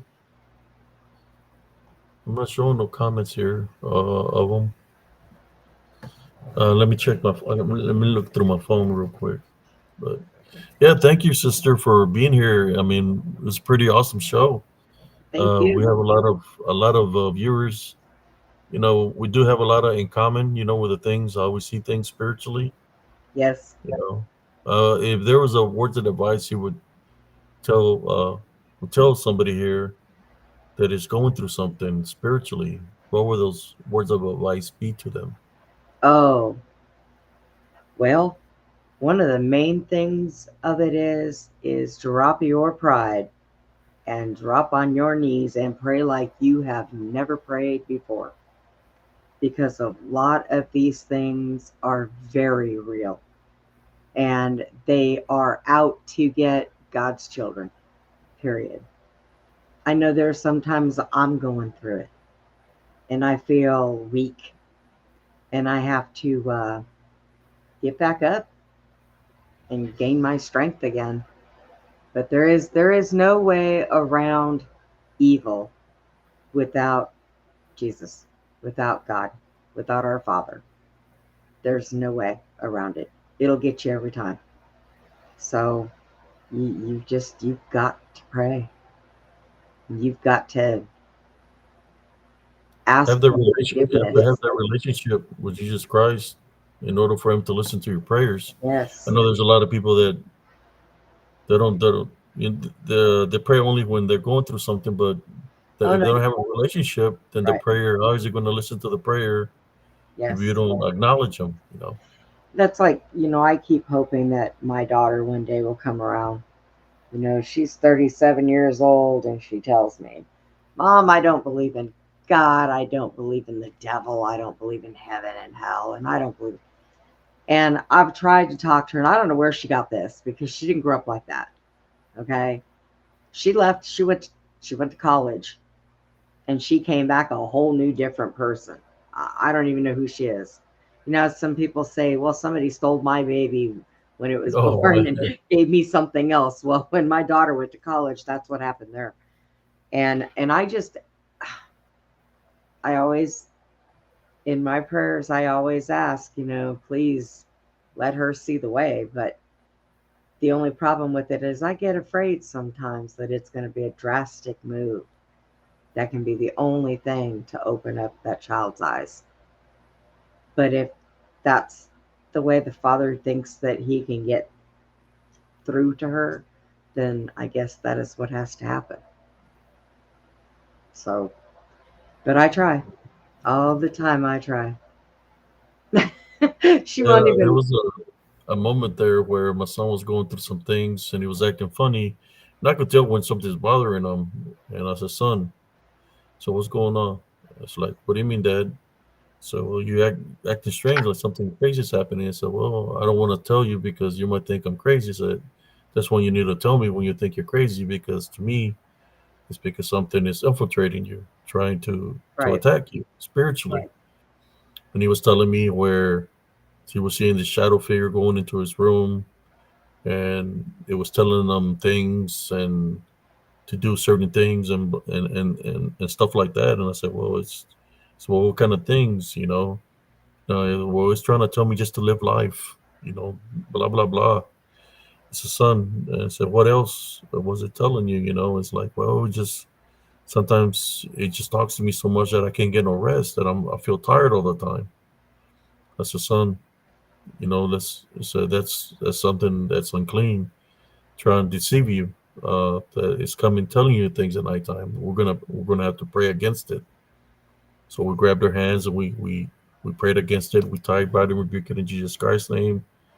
And I prayed for my son to be protected. I got my holy water, place anointing oil, place heavenly crosses on him.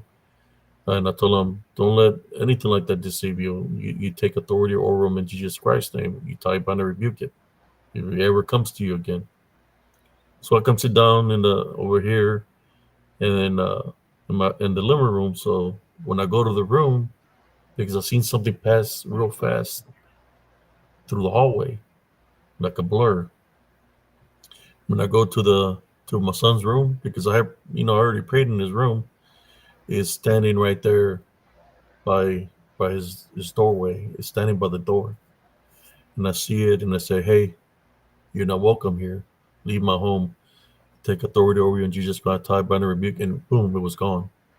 Yep. But yeah, I had to get rid of an unclean spirit that was trying to infiltrate, trying to get into the mind of my son.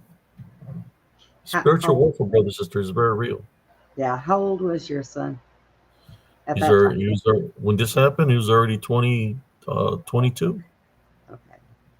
Yeah, our real young ones, we have to watch This because happened this past year.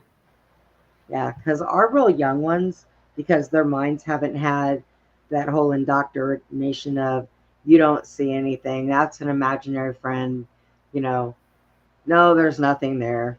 Stop talking like that. They don't have that block in their brain yet. They're open to a lot of things, whether it is spiritual and peaceful and guardian angels, also demons. So our young ones are the ones we have to watch. I have a friend that every once in a while her child will say, "Mommy, there's a guy in my room." Well, no, there's nobody in your room. Stop it. There's nobody here. It was just your shadow. No, don't ever tell your kids that. You, you've got to, when they're talking to imaginary friends. Guess what, people? They're not imaginary. They see them. I know. I was one of those children. Yeah, I think I have a picture of my son when he was small, on top of my truck, where there's something there beside him. Let me see if I can find it real quick.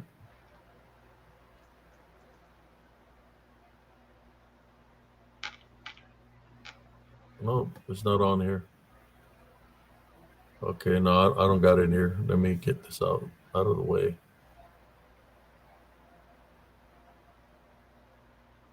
No, it's not on there, but yeah, they infiltrate.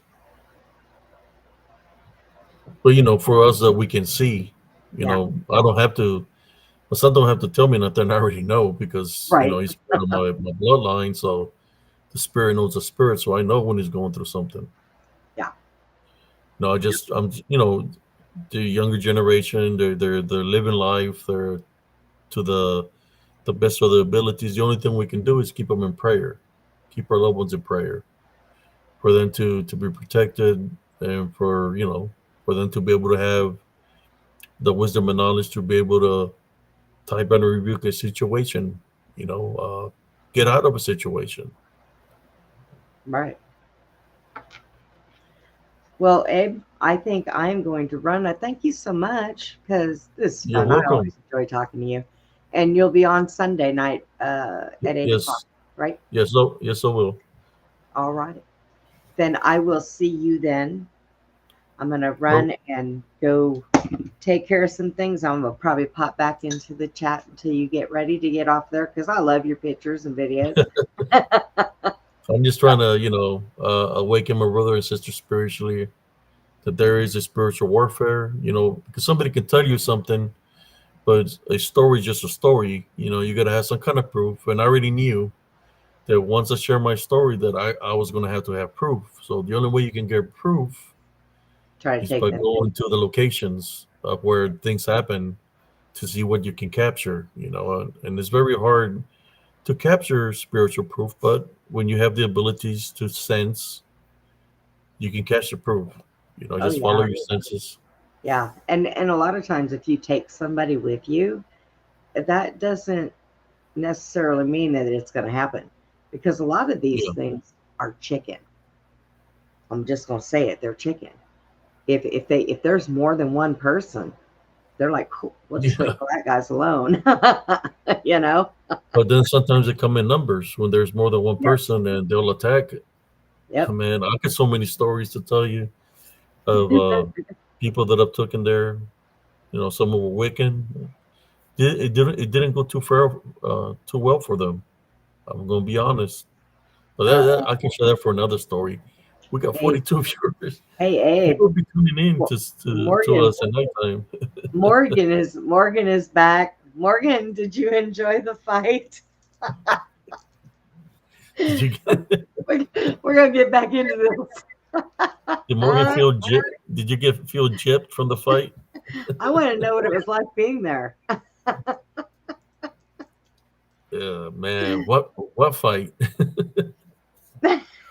I know, right? It, No, rem- it Morgan's like, reminded me of I the bought old King Kong and Godzilla movies where King I bought Kong is tickets moving to side the to side. concert. I went and listened to music. I don't know what you guys are talking about.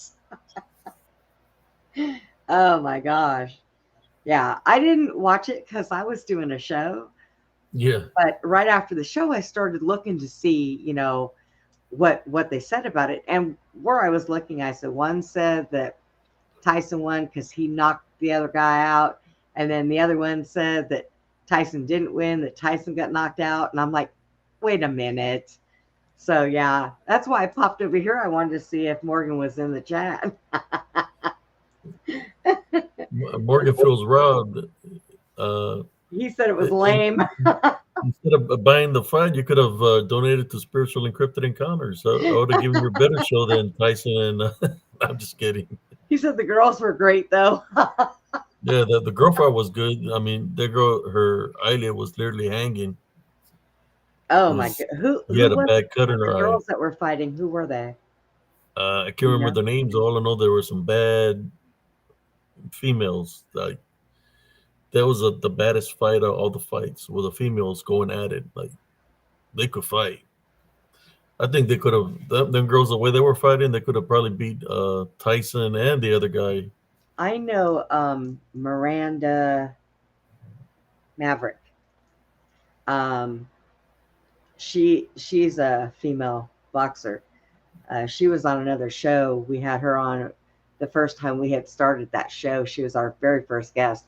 I love her to death. She's actually really nice. But yeah, sometimes boy, those women will get in it, man. They can put a man to Yeah. shame. Well, I've seen some in Wild Country, man. Back in the day, I had a friend that, man, she was I guess they owned her and her husband owned a place where they repo cars or something. And I seen a girl trying to mess with her. She had her cowboy hat on. The other girl was telling her something. She thought, I don't think you want to. And she was trying to fight her. Man, that's it. Knocked her out with one punch. She could fight. She didn't play. Yeah. Have you lived around here? So I'm pretty sure you heard of the Bunny Club. Yeah. And Teasers. Teasers, the Bunny Club. So Colleen Cab, I used to manage that for Faye. And that was right down from where Mickey 7 was, the one that blew up. So one night I was in the Bunny Club. I worked over there for Faye to taking money, handing out wristbands. And this one girl one of the dancers walks up in her big old high heels and she's talking trash from across the room. And the other dancer just walks up to her with a caboodle in her hand and bam, and knocked her out cold on the floor. And so I'm like, hey, wake up. She goes, what happened? I said, you got knocked the hell out by a caboodle. And it was so funny. Women, I'm telling you, it's no. The women in Texas are, some of them don't play around. I've seen them. No. A lot of them. They're fighting worse than guys.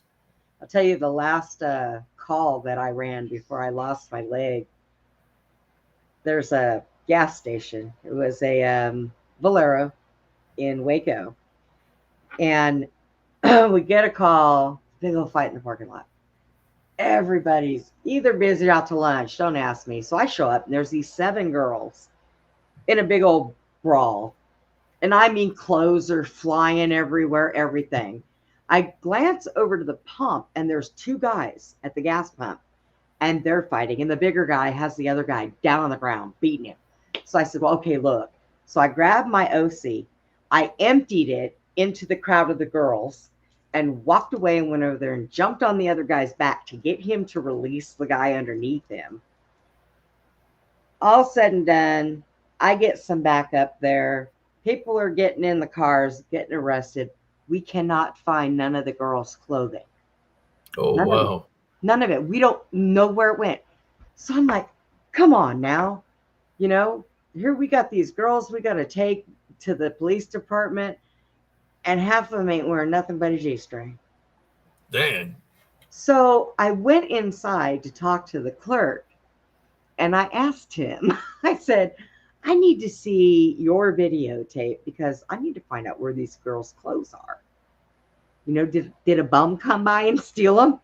So this kid looks at me and he's got this look on his face. And all of a sudden he grabs a trash bag and he hands it over the counter and he goes, here you go.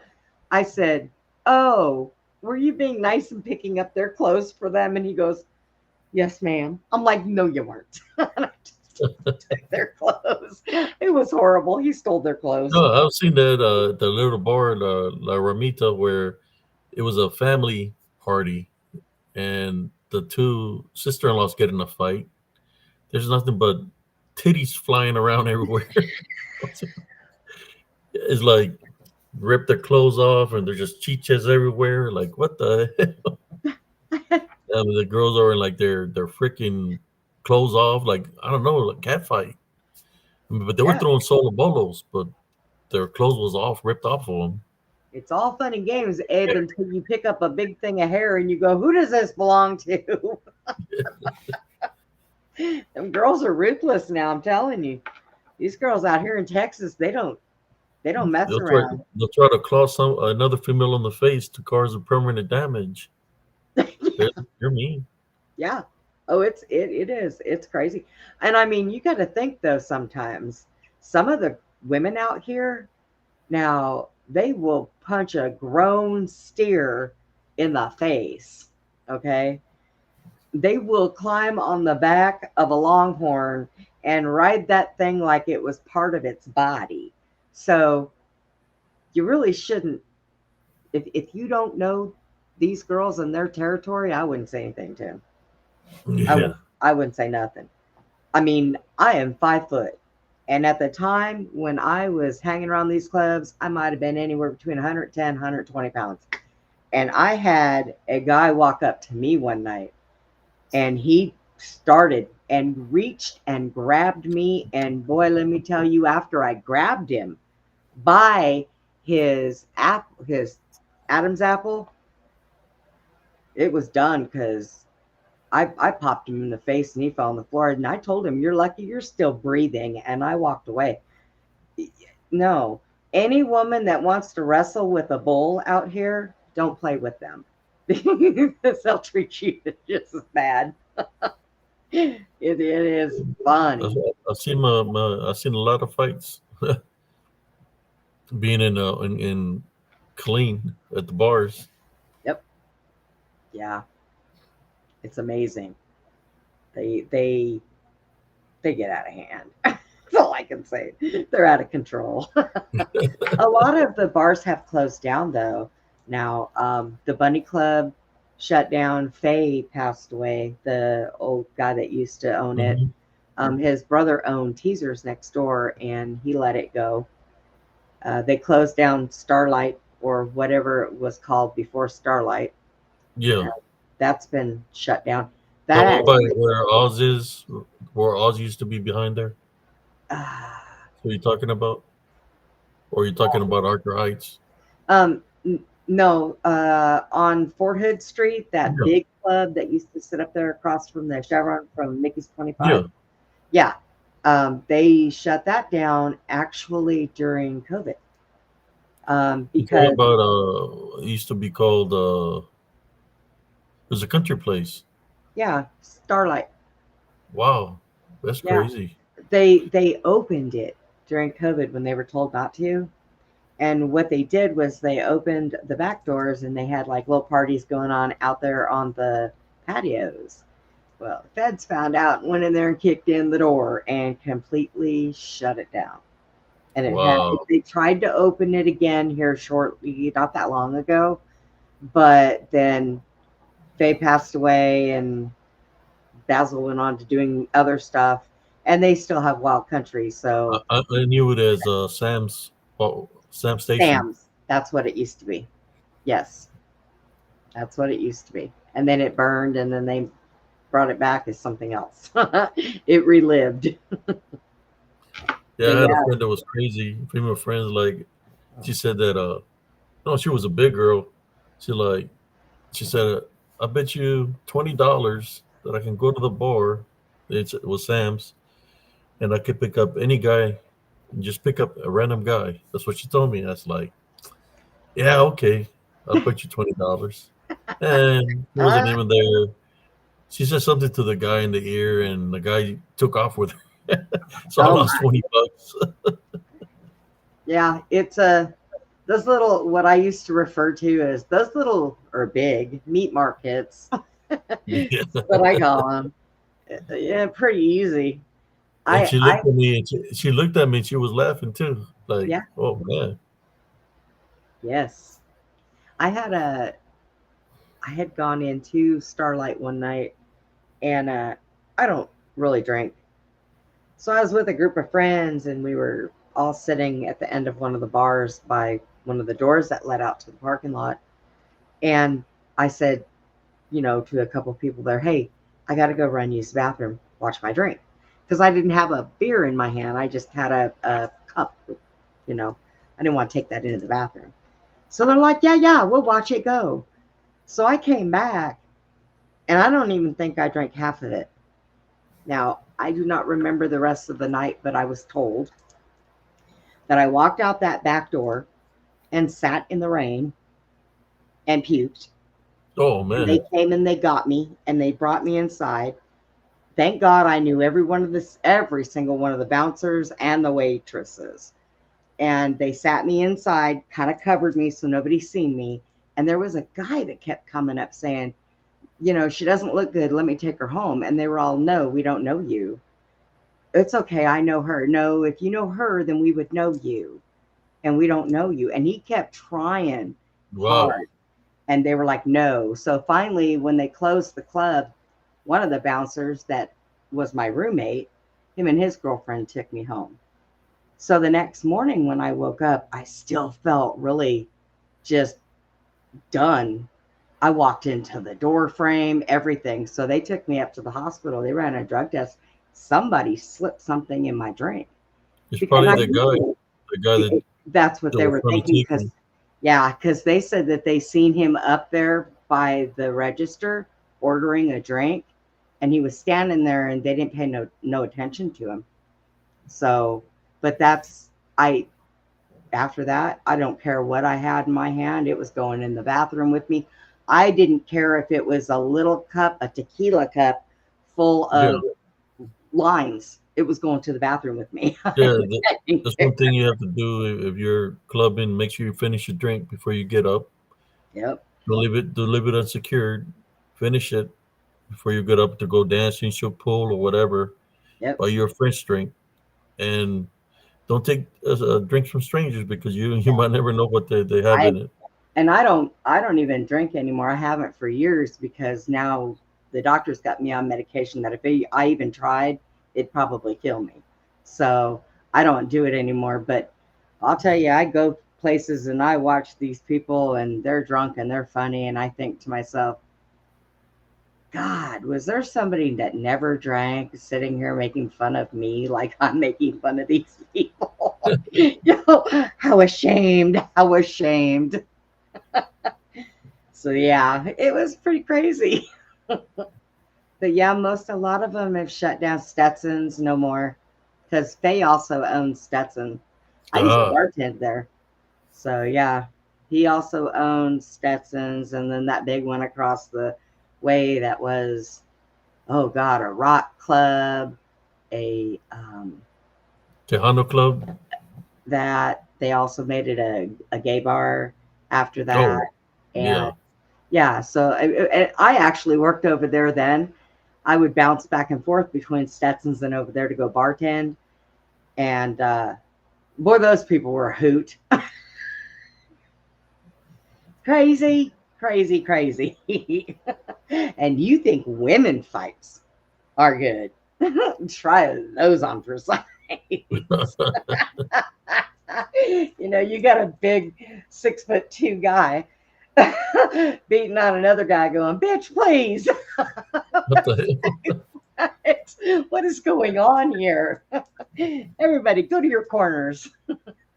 So, yeah, I'm telling you, between here and Harker Heights, these are some pretty wild cities.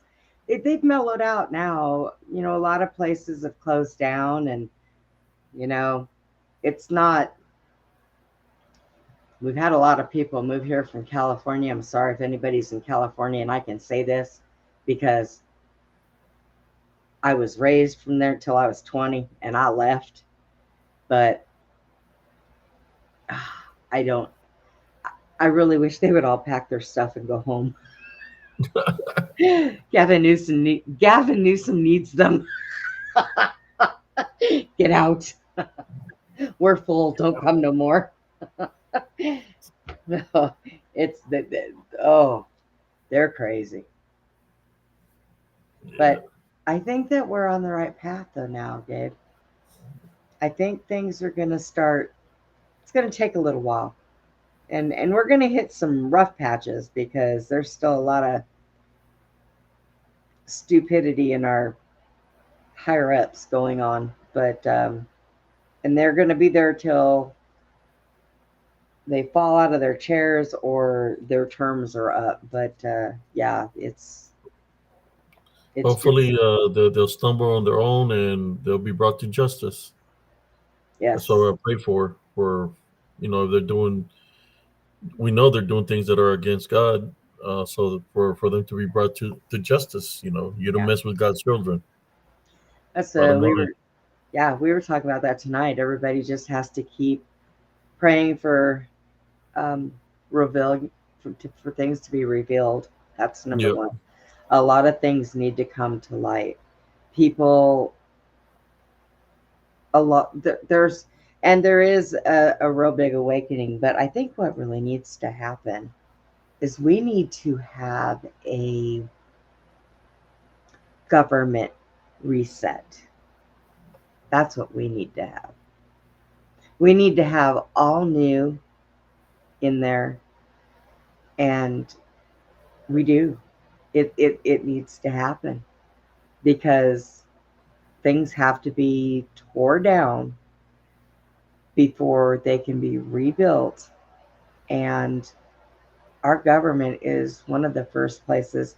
That central banking system are the two places that need to be tore down so it can be built back up. So you just got to keep praying that things are going to be revealed, and keep praying that everything is going to go to God's plan, and thank him for what he has done so far, because it was an amazing thing that happened. Yes. And did you see the actual map that came out? Every state was red except for a few blue cities Yeah. in California. Yeah. It was cities that were blue, not states. So it was kind of amazing. I was like, There's so much red. How could could even be close, right? So much red in all the states that you wouldn't even think she wouldn't even be close yeah, at all. As many states that were red. God, in some Makes you of them, wonder. Makes you she wonder wasn't that close. how they were trying to cheat again. But Yeah, I think so. I think that's what was happening. So yeah, somebody pulled a boxing move somewhere. yeah, they did a Tyson. I think Kamala pulled out for the money. But yeah, I'm but like, we'll be good for Sunday. Around what time Sunday? at 8:00. 8 o'clock. Okay. 8:00 on Sunday. Yeah, and we can talk about whatever you want to talk about. And it might just be me and you, or I have a new guy named Jake who hasn't come on to help host yet, co-host yet. So I might have him go ahead and come in. I couldn't have him tonight because he had dialysis today. And I don't want him tomorrow night because tomorrow night I have Dennis Carroll, who is a demonologist. Okay. I have him on tomorrow. And so I'm going to probably have him come in on Sunday. He'll probably just mostly sit, or if he has a question about something you might be talking about, he might ask you Okay. a question That's about fine. it. So, but yeah, I said it'll be nice. It's going to be a good weekend. And then after this, I might have to take a week or two off. Right now, Susie's having some problems. I was just diagnosed with stage 3B skin cancer. Sorry to hear So that. I've got some stuff that I have to do. And so I don't know. We might take a week or two off, maybe. It all depends. I get bored if I'm not doing my shows, so I have to, do something. Well, hopefully, we'll keep you in prayer, sister. We pray for the cancer to go away. We type on a rebuke any witchcraft, narcolepsy, or negative energies. We take authority over you in Jesus Christ's name. Uh, for the cancer to be gone and for her to be healed. Send your heavenly angels of protection and healing, Heavenly Father. This I pray in your name. Amen. Amen. And it's like I've told everybody, I have defeated many a things in my life. this is not gonna stop me. You know, I'm too ornery. That's the way I look at it. Just gotta have faith. Yes, Have faith, and God is a miraculous. He can do some miraculous things. You know, just gotta have yes, that faith. absolutely. He's gotten me through a lot, a lot. Yes. You know, I mean, God, I died 9 times. One time when I was in the hospital, 9 times in less than 24 hours. They had to keep bringing me back. My heart was like, leave me alone. I'm tired. I want to go to sleep. But you know, I go to Scott and White in Temple, and you know that's a Yeah. teaching hospital. So I think what they did with me then, when that happened, is they had students with them, and every time my heart stopped, they said, "You grab the paddles. It's your turn. You try. Let's see if you can do it right." So, so somebody got it right. But yeah, I've been through a lot, and I've had a lot of miracles and a lot of blessings in my life, and I just think that this is just another one of those things that, you know, Satan has said, try and jump over this hurdle with one leg. And well, I'm going to, and with a smile on my face, he can get over himself. You just gotta just remember that, you know, you are somebody. We're children of God, and you know, God has got a mission for you. You know, he's got a purpose for you, that he's going to bless you and heal you. So don't give in to the enemy. You know, just maintain your faith, and through the spiritual gift discernment and him blessing you, he will heal you from whatever you're going through. Yep. Sometimes that's how the enemy infiltrates. You know, to make you think that there's no cure, that it's hopeless. That's what they was trying to do with my son. Yep. That I had to fight it. You know, tell it to leave. That he's not welcome there. You know, it's the power that you give something, that they're going to use that opening and run with it. So you can't leave no spiritual openings. Yeah. You Well, say they were, within yourself, you're going to yeah. get it. You will be healed. You said it And within yourself. they were trying to talk to me about chemo and radiation. I said, no. They just looked at me. I said, I've already had several people that have talked to me about natural stuff that actually heals that. I've actually read this one that I'm going to order. It is all natural herbs and weeds and different stuff, and you take the combination of it, and it makes a tea, and you drink it like twice a day. And there are testimonies on those. There was one guy who had a full-blown cancer tumor, and he did that for 6 months, and it went completely away. So I told them I'm going to take the natural route, and they're like, natural route? What is that? And I'm like, what is that? Well, I'm Well, not going that's to where discuss. the medicine started from the natural Yeah, route. like Hello, that's the stuff they didn't teach you in school. the So, natural remedies where it all started. that's right. That's why the people in the older days, they lived a lot longer. They were a lot healthier.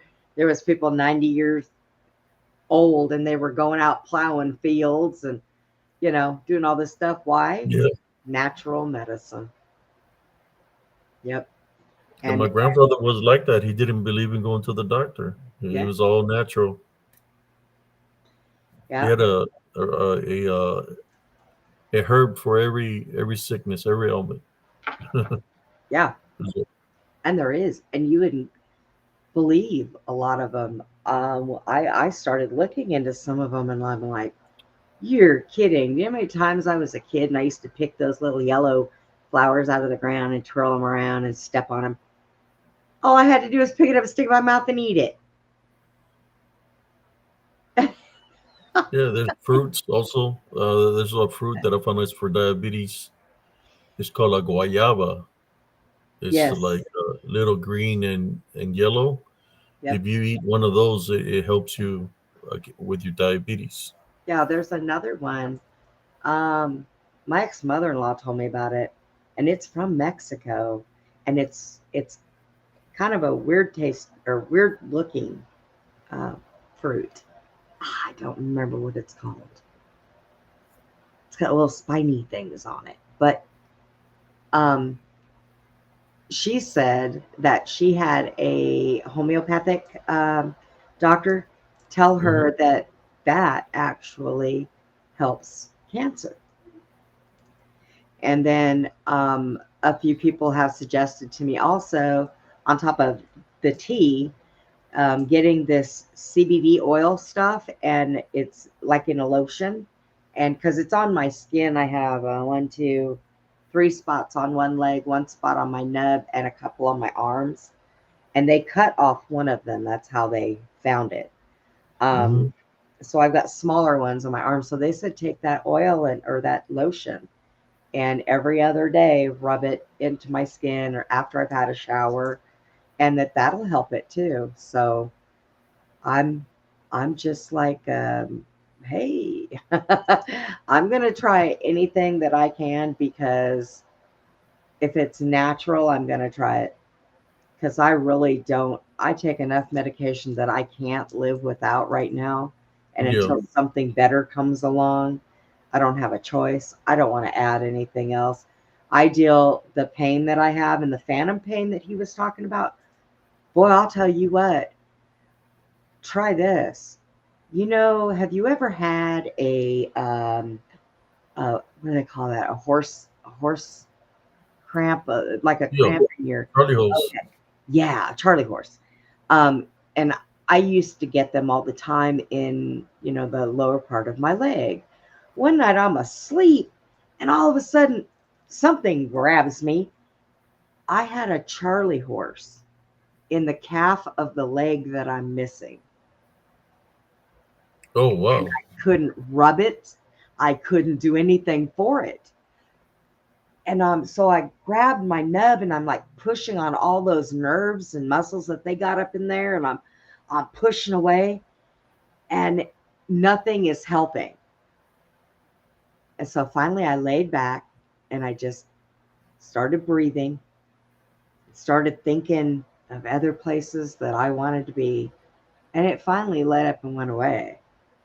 But oh yeah, there's times I feel like somebody has a sledgehammer on the foot that's not there. And my mother had lost her leg. My mom passed away when she was 47. Oh, And sorry to hear that. yeah, she was a terrible diabetic. And I remember her telling me after she got out of the hospital, she says, "Brenda Lee, my foot hurts." And I said, "Okay, Mom, let me see your foot." She goes, "No, not that one." And I said, "Mom, you don't have a foot." And she says, "I'm telling you, it hurts." So I would think, okay, maybe it's just, her mind's thinking and that her foot hurts. There's something wrong here. But it wasn't until I lost my leg that I realized that phantom pain is very real. So I looked into it. And your cells and your mind remembers every part of your body. So any pain that you have, as in phantom pain, it's a memory. It's a memory that your brain has, and it's a memory that the cells in your body have. So then I understood it more. I was like, well, I'll be. When you do research, you'd be surprised what you can find. So it's crazy. But yeah. You're in Okie dokie. Is that Oklahoma? I think that's Oklahoma. I'm okie dokie. Oh, I'm okie dokie. Just, hey, Tennessee, I'm okie dokie. Oh. Somebody. Yeah, we've been going almost 4 hours here. Oh my God. I think we need, how many people are viewing now? 34. Oh, okay. Well, let's work down some. People get tired. They have to go to bed. You probably do too. Yeah, I'm fixing to crash out myself. Yeah. Is there anything you would like to say to the audience before we go? Well, I thank you all for, letting me come in here, and I enjoy talking with everybody in the chat. You guys are awesome. I've had gang stalkers, cult members in my chat before. Oh yeah, I've had to have people just left and right kicking them out. Oh wow. So yeah, it happens with especially on my shows, because my shows are, secret space programs, survivors of sexual ritual abuse and different stuff like that. So, I get people on there that stalk these people and gang stalk Hmm. these people. It's horrible. But so yeah, that stuff does happen too. I think that Yes. your chat though, you've got a lot of good people. Yeah. We have a lot of control. The brother Monitoring. exuberance. He I need to figure puts out how out to do any that. moderators, and I'm doing through the restream. If I would be doing on YouTube, then it'll be all kinds of trolls. But that's why I do the restream to so people could share stories or open mic nights like this. But, And you don't have any problems with oh, YouTube with this? with what? YouTube? YouTube? No. Just YouTube. Sometimes I don't get that many views. I don't share the video to too many locations. But if I were to go through YouTube, I would get more viewers. But to me, it's about the quality. I'd rather have good people in the lobby Yeah. without trying to go public on YouTube and you have all these trolls coming in. Yeah, But I don't have as many problems now. I've kind of cut down on doing this survivors stuff. I Mhm. might do it once a week, but I stay away from the younger ones now. I want the Yes. older experienced ones because they're not as targeted as the younger ones are. So I don't have as many problems. I've got a lot of good people that watch my show. I'm trying to get everything transferred over to Rumble because I Rumble. don't have as many problems. Um, YouTube, you just got to watch anything and everything that you do with YouTube. Yeah, Because that's why I do it through stream. I'm not doing. I mean, I'll do so YouTube and watch out what I say because I know what happens is the trolls they'll report your content and all this stuff if you're doing through YouTube. So that's why I do it through stream. yeah, Uh, I'm gonna have to and, check that out. I and pay YouTube for. YouTube really doesn't mess with me. Right now they have a deal. It's 50% off only this Black Friday. That's what it says. So you know they have a deal that's like $100 for a whole year or something like that right now. Oh wow. Depends which thing you want to get, which package. But I got it up here right now. It says 50% off on this Black Friday. So I'm Oh, thinking about getting the deal for 100 and something for a whole year. Or I don't know how long the deal is, but for 50% off, you can beat that. yeah. So I use Streamlabs, and I pay $148 a year on that. And StreamYards is like 200. It's like double what I pay for Streamlabs.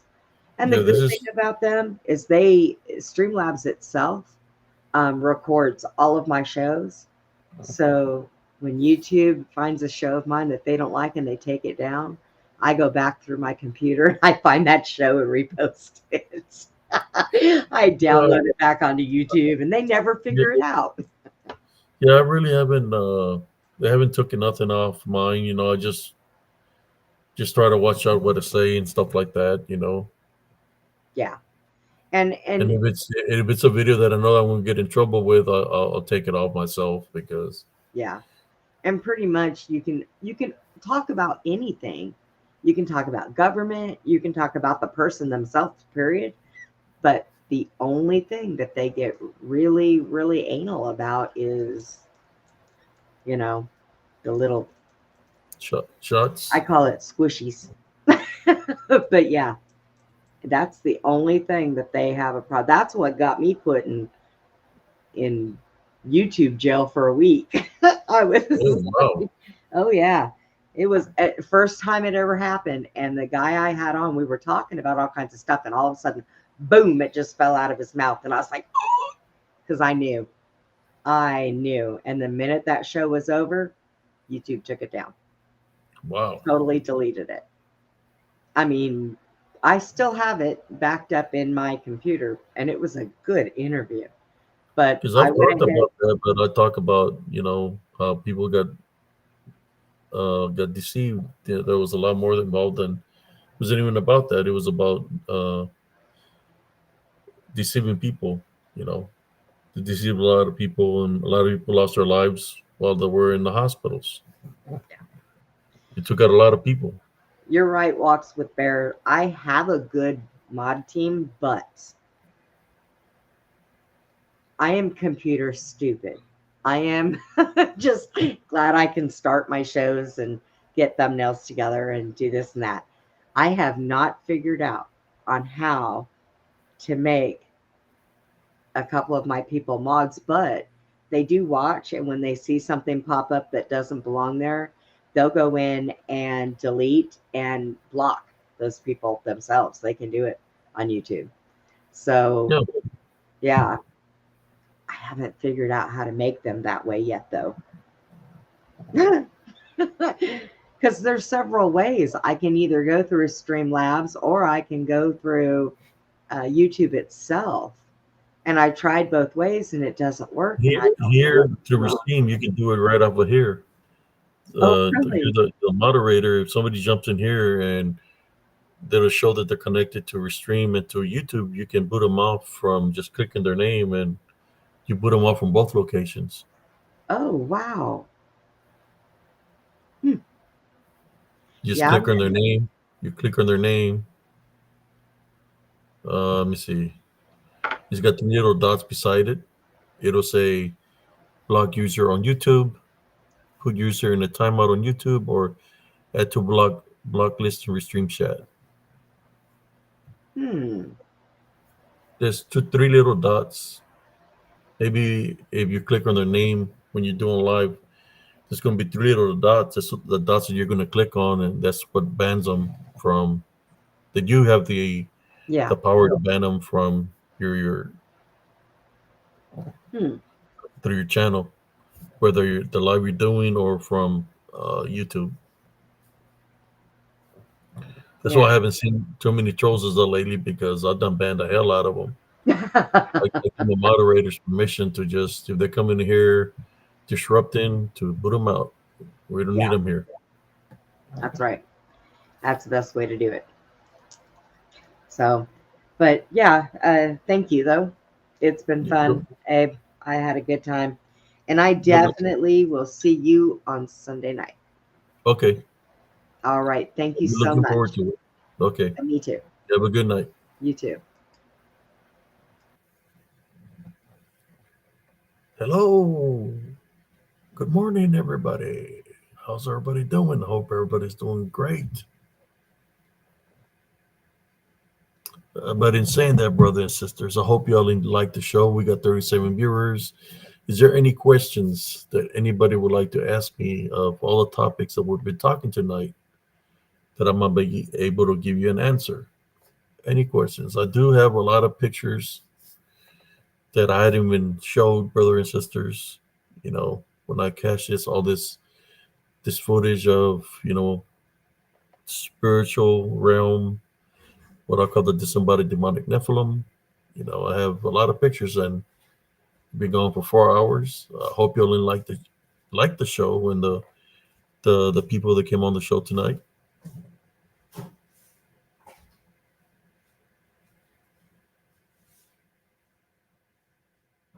In saying that, I want to say good night to everybody here on Spiritual Encrypted Encounters.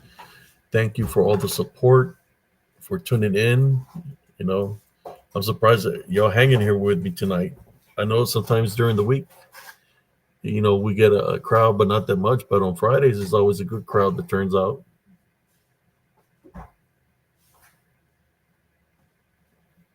I am well, and whoever send me some pictures, I couldn't find them, what you sent me, but I will look into my messages, see if I can find it, and maybe I can share those pictures maybe tomorrow. I'm not sure what time I'm doing a live tomorrow, because I got 2 quinceañeras to attend to tomorrow. 2 Sweet 15s that I'm going to. But after that, when I do come back, then I might do it live. I don't know what time it is. I might go solo. I don't know, because cousin Jesse normally on Saturdays goes to sleep early because he gets church in the morning. But in saying that, brothers and sisters, thank you all for tuning in. I hope you'll enjoy the show. If you all like the pictures that I've been sharing, the way I've been sharing, give me a thumbs up. Hit the like button. For those that are new here, hit the subscribe button. We're trying to make it to 3,000, brothers and sisters. To 3,000 members. It's been a while to get up there, but that's okay. We'll get there eventually.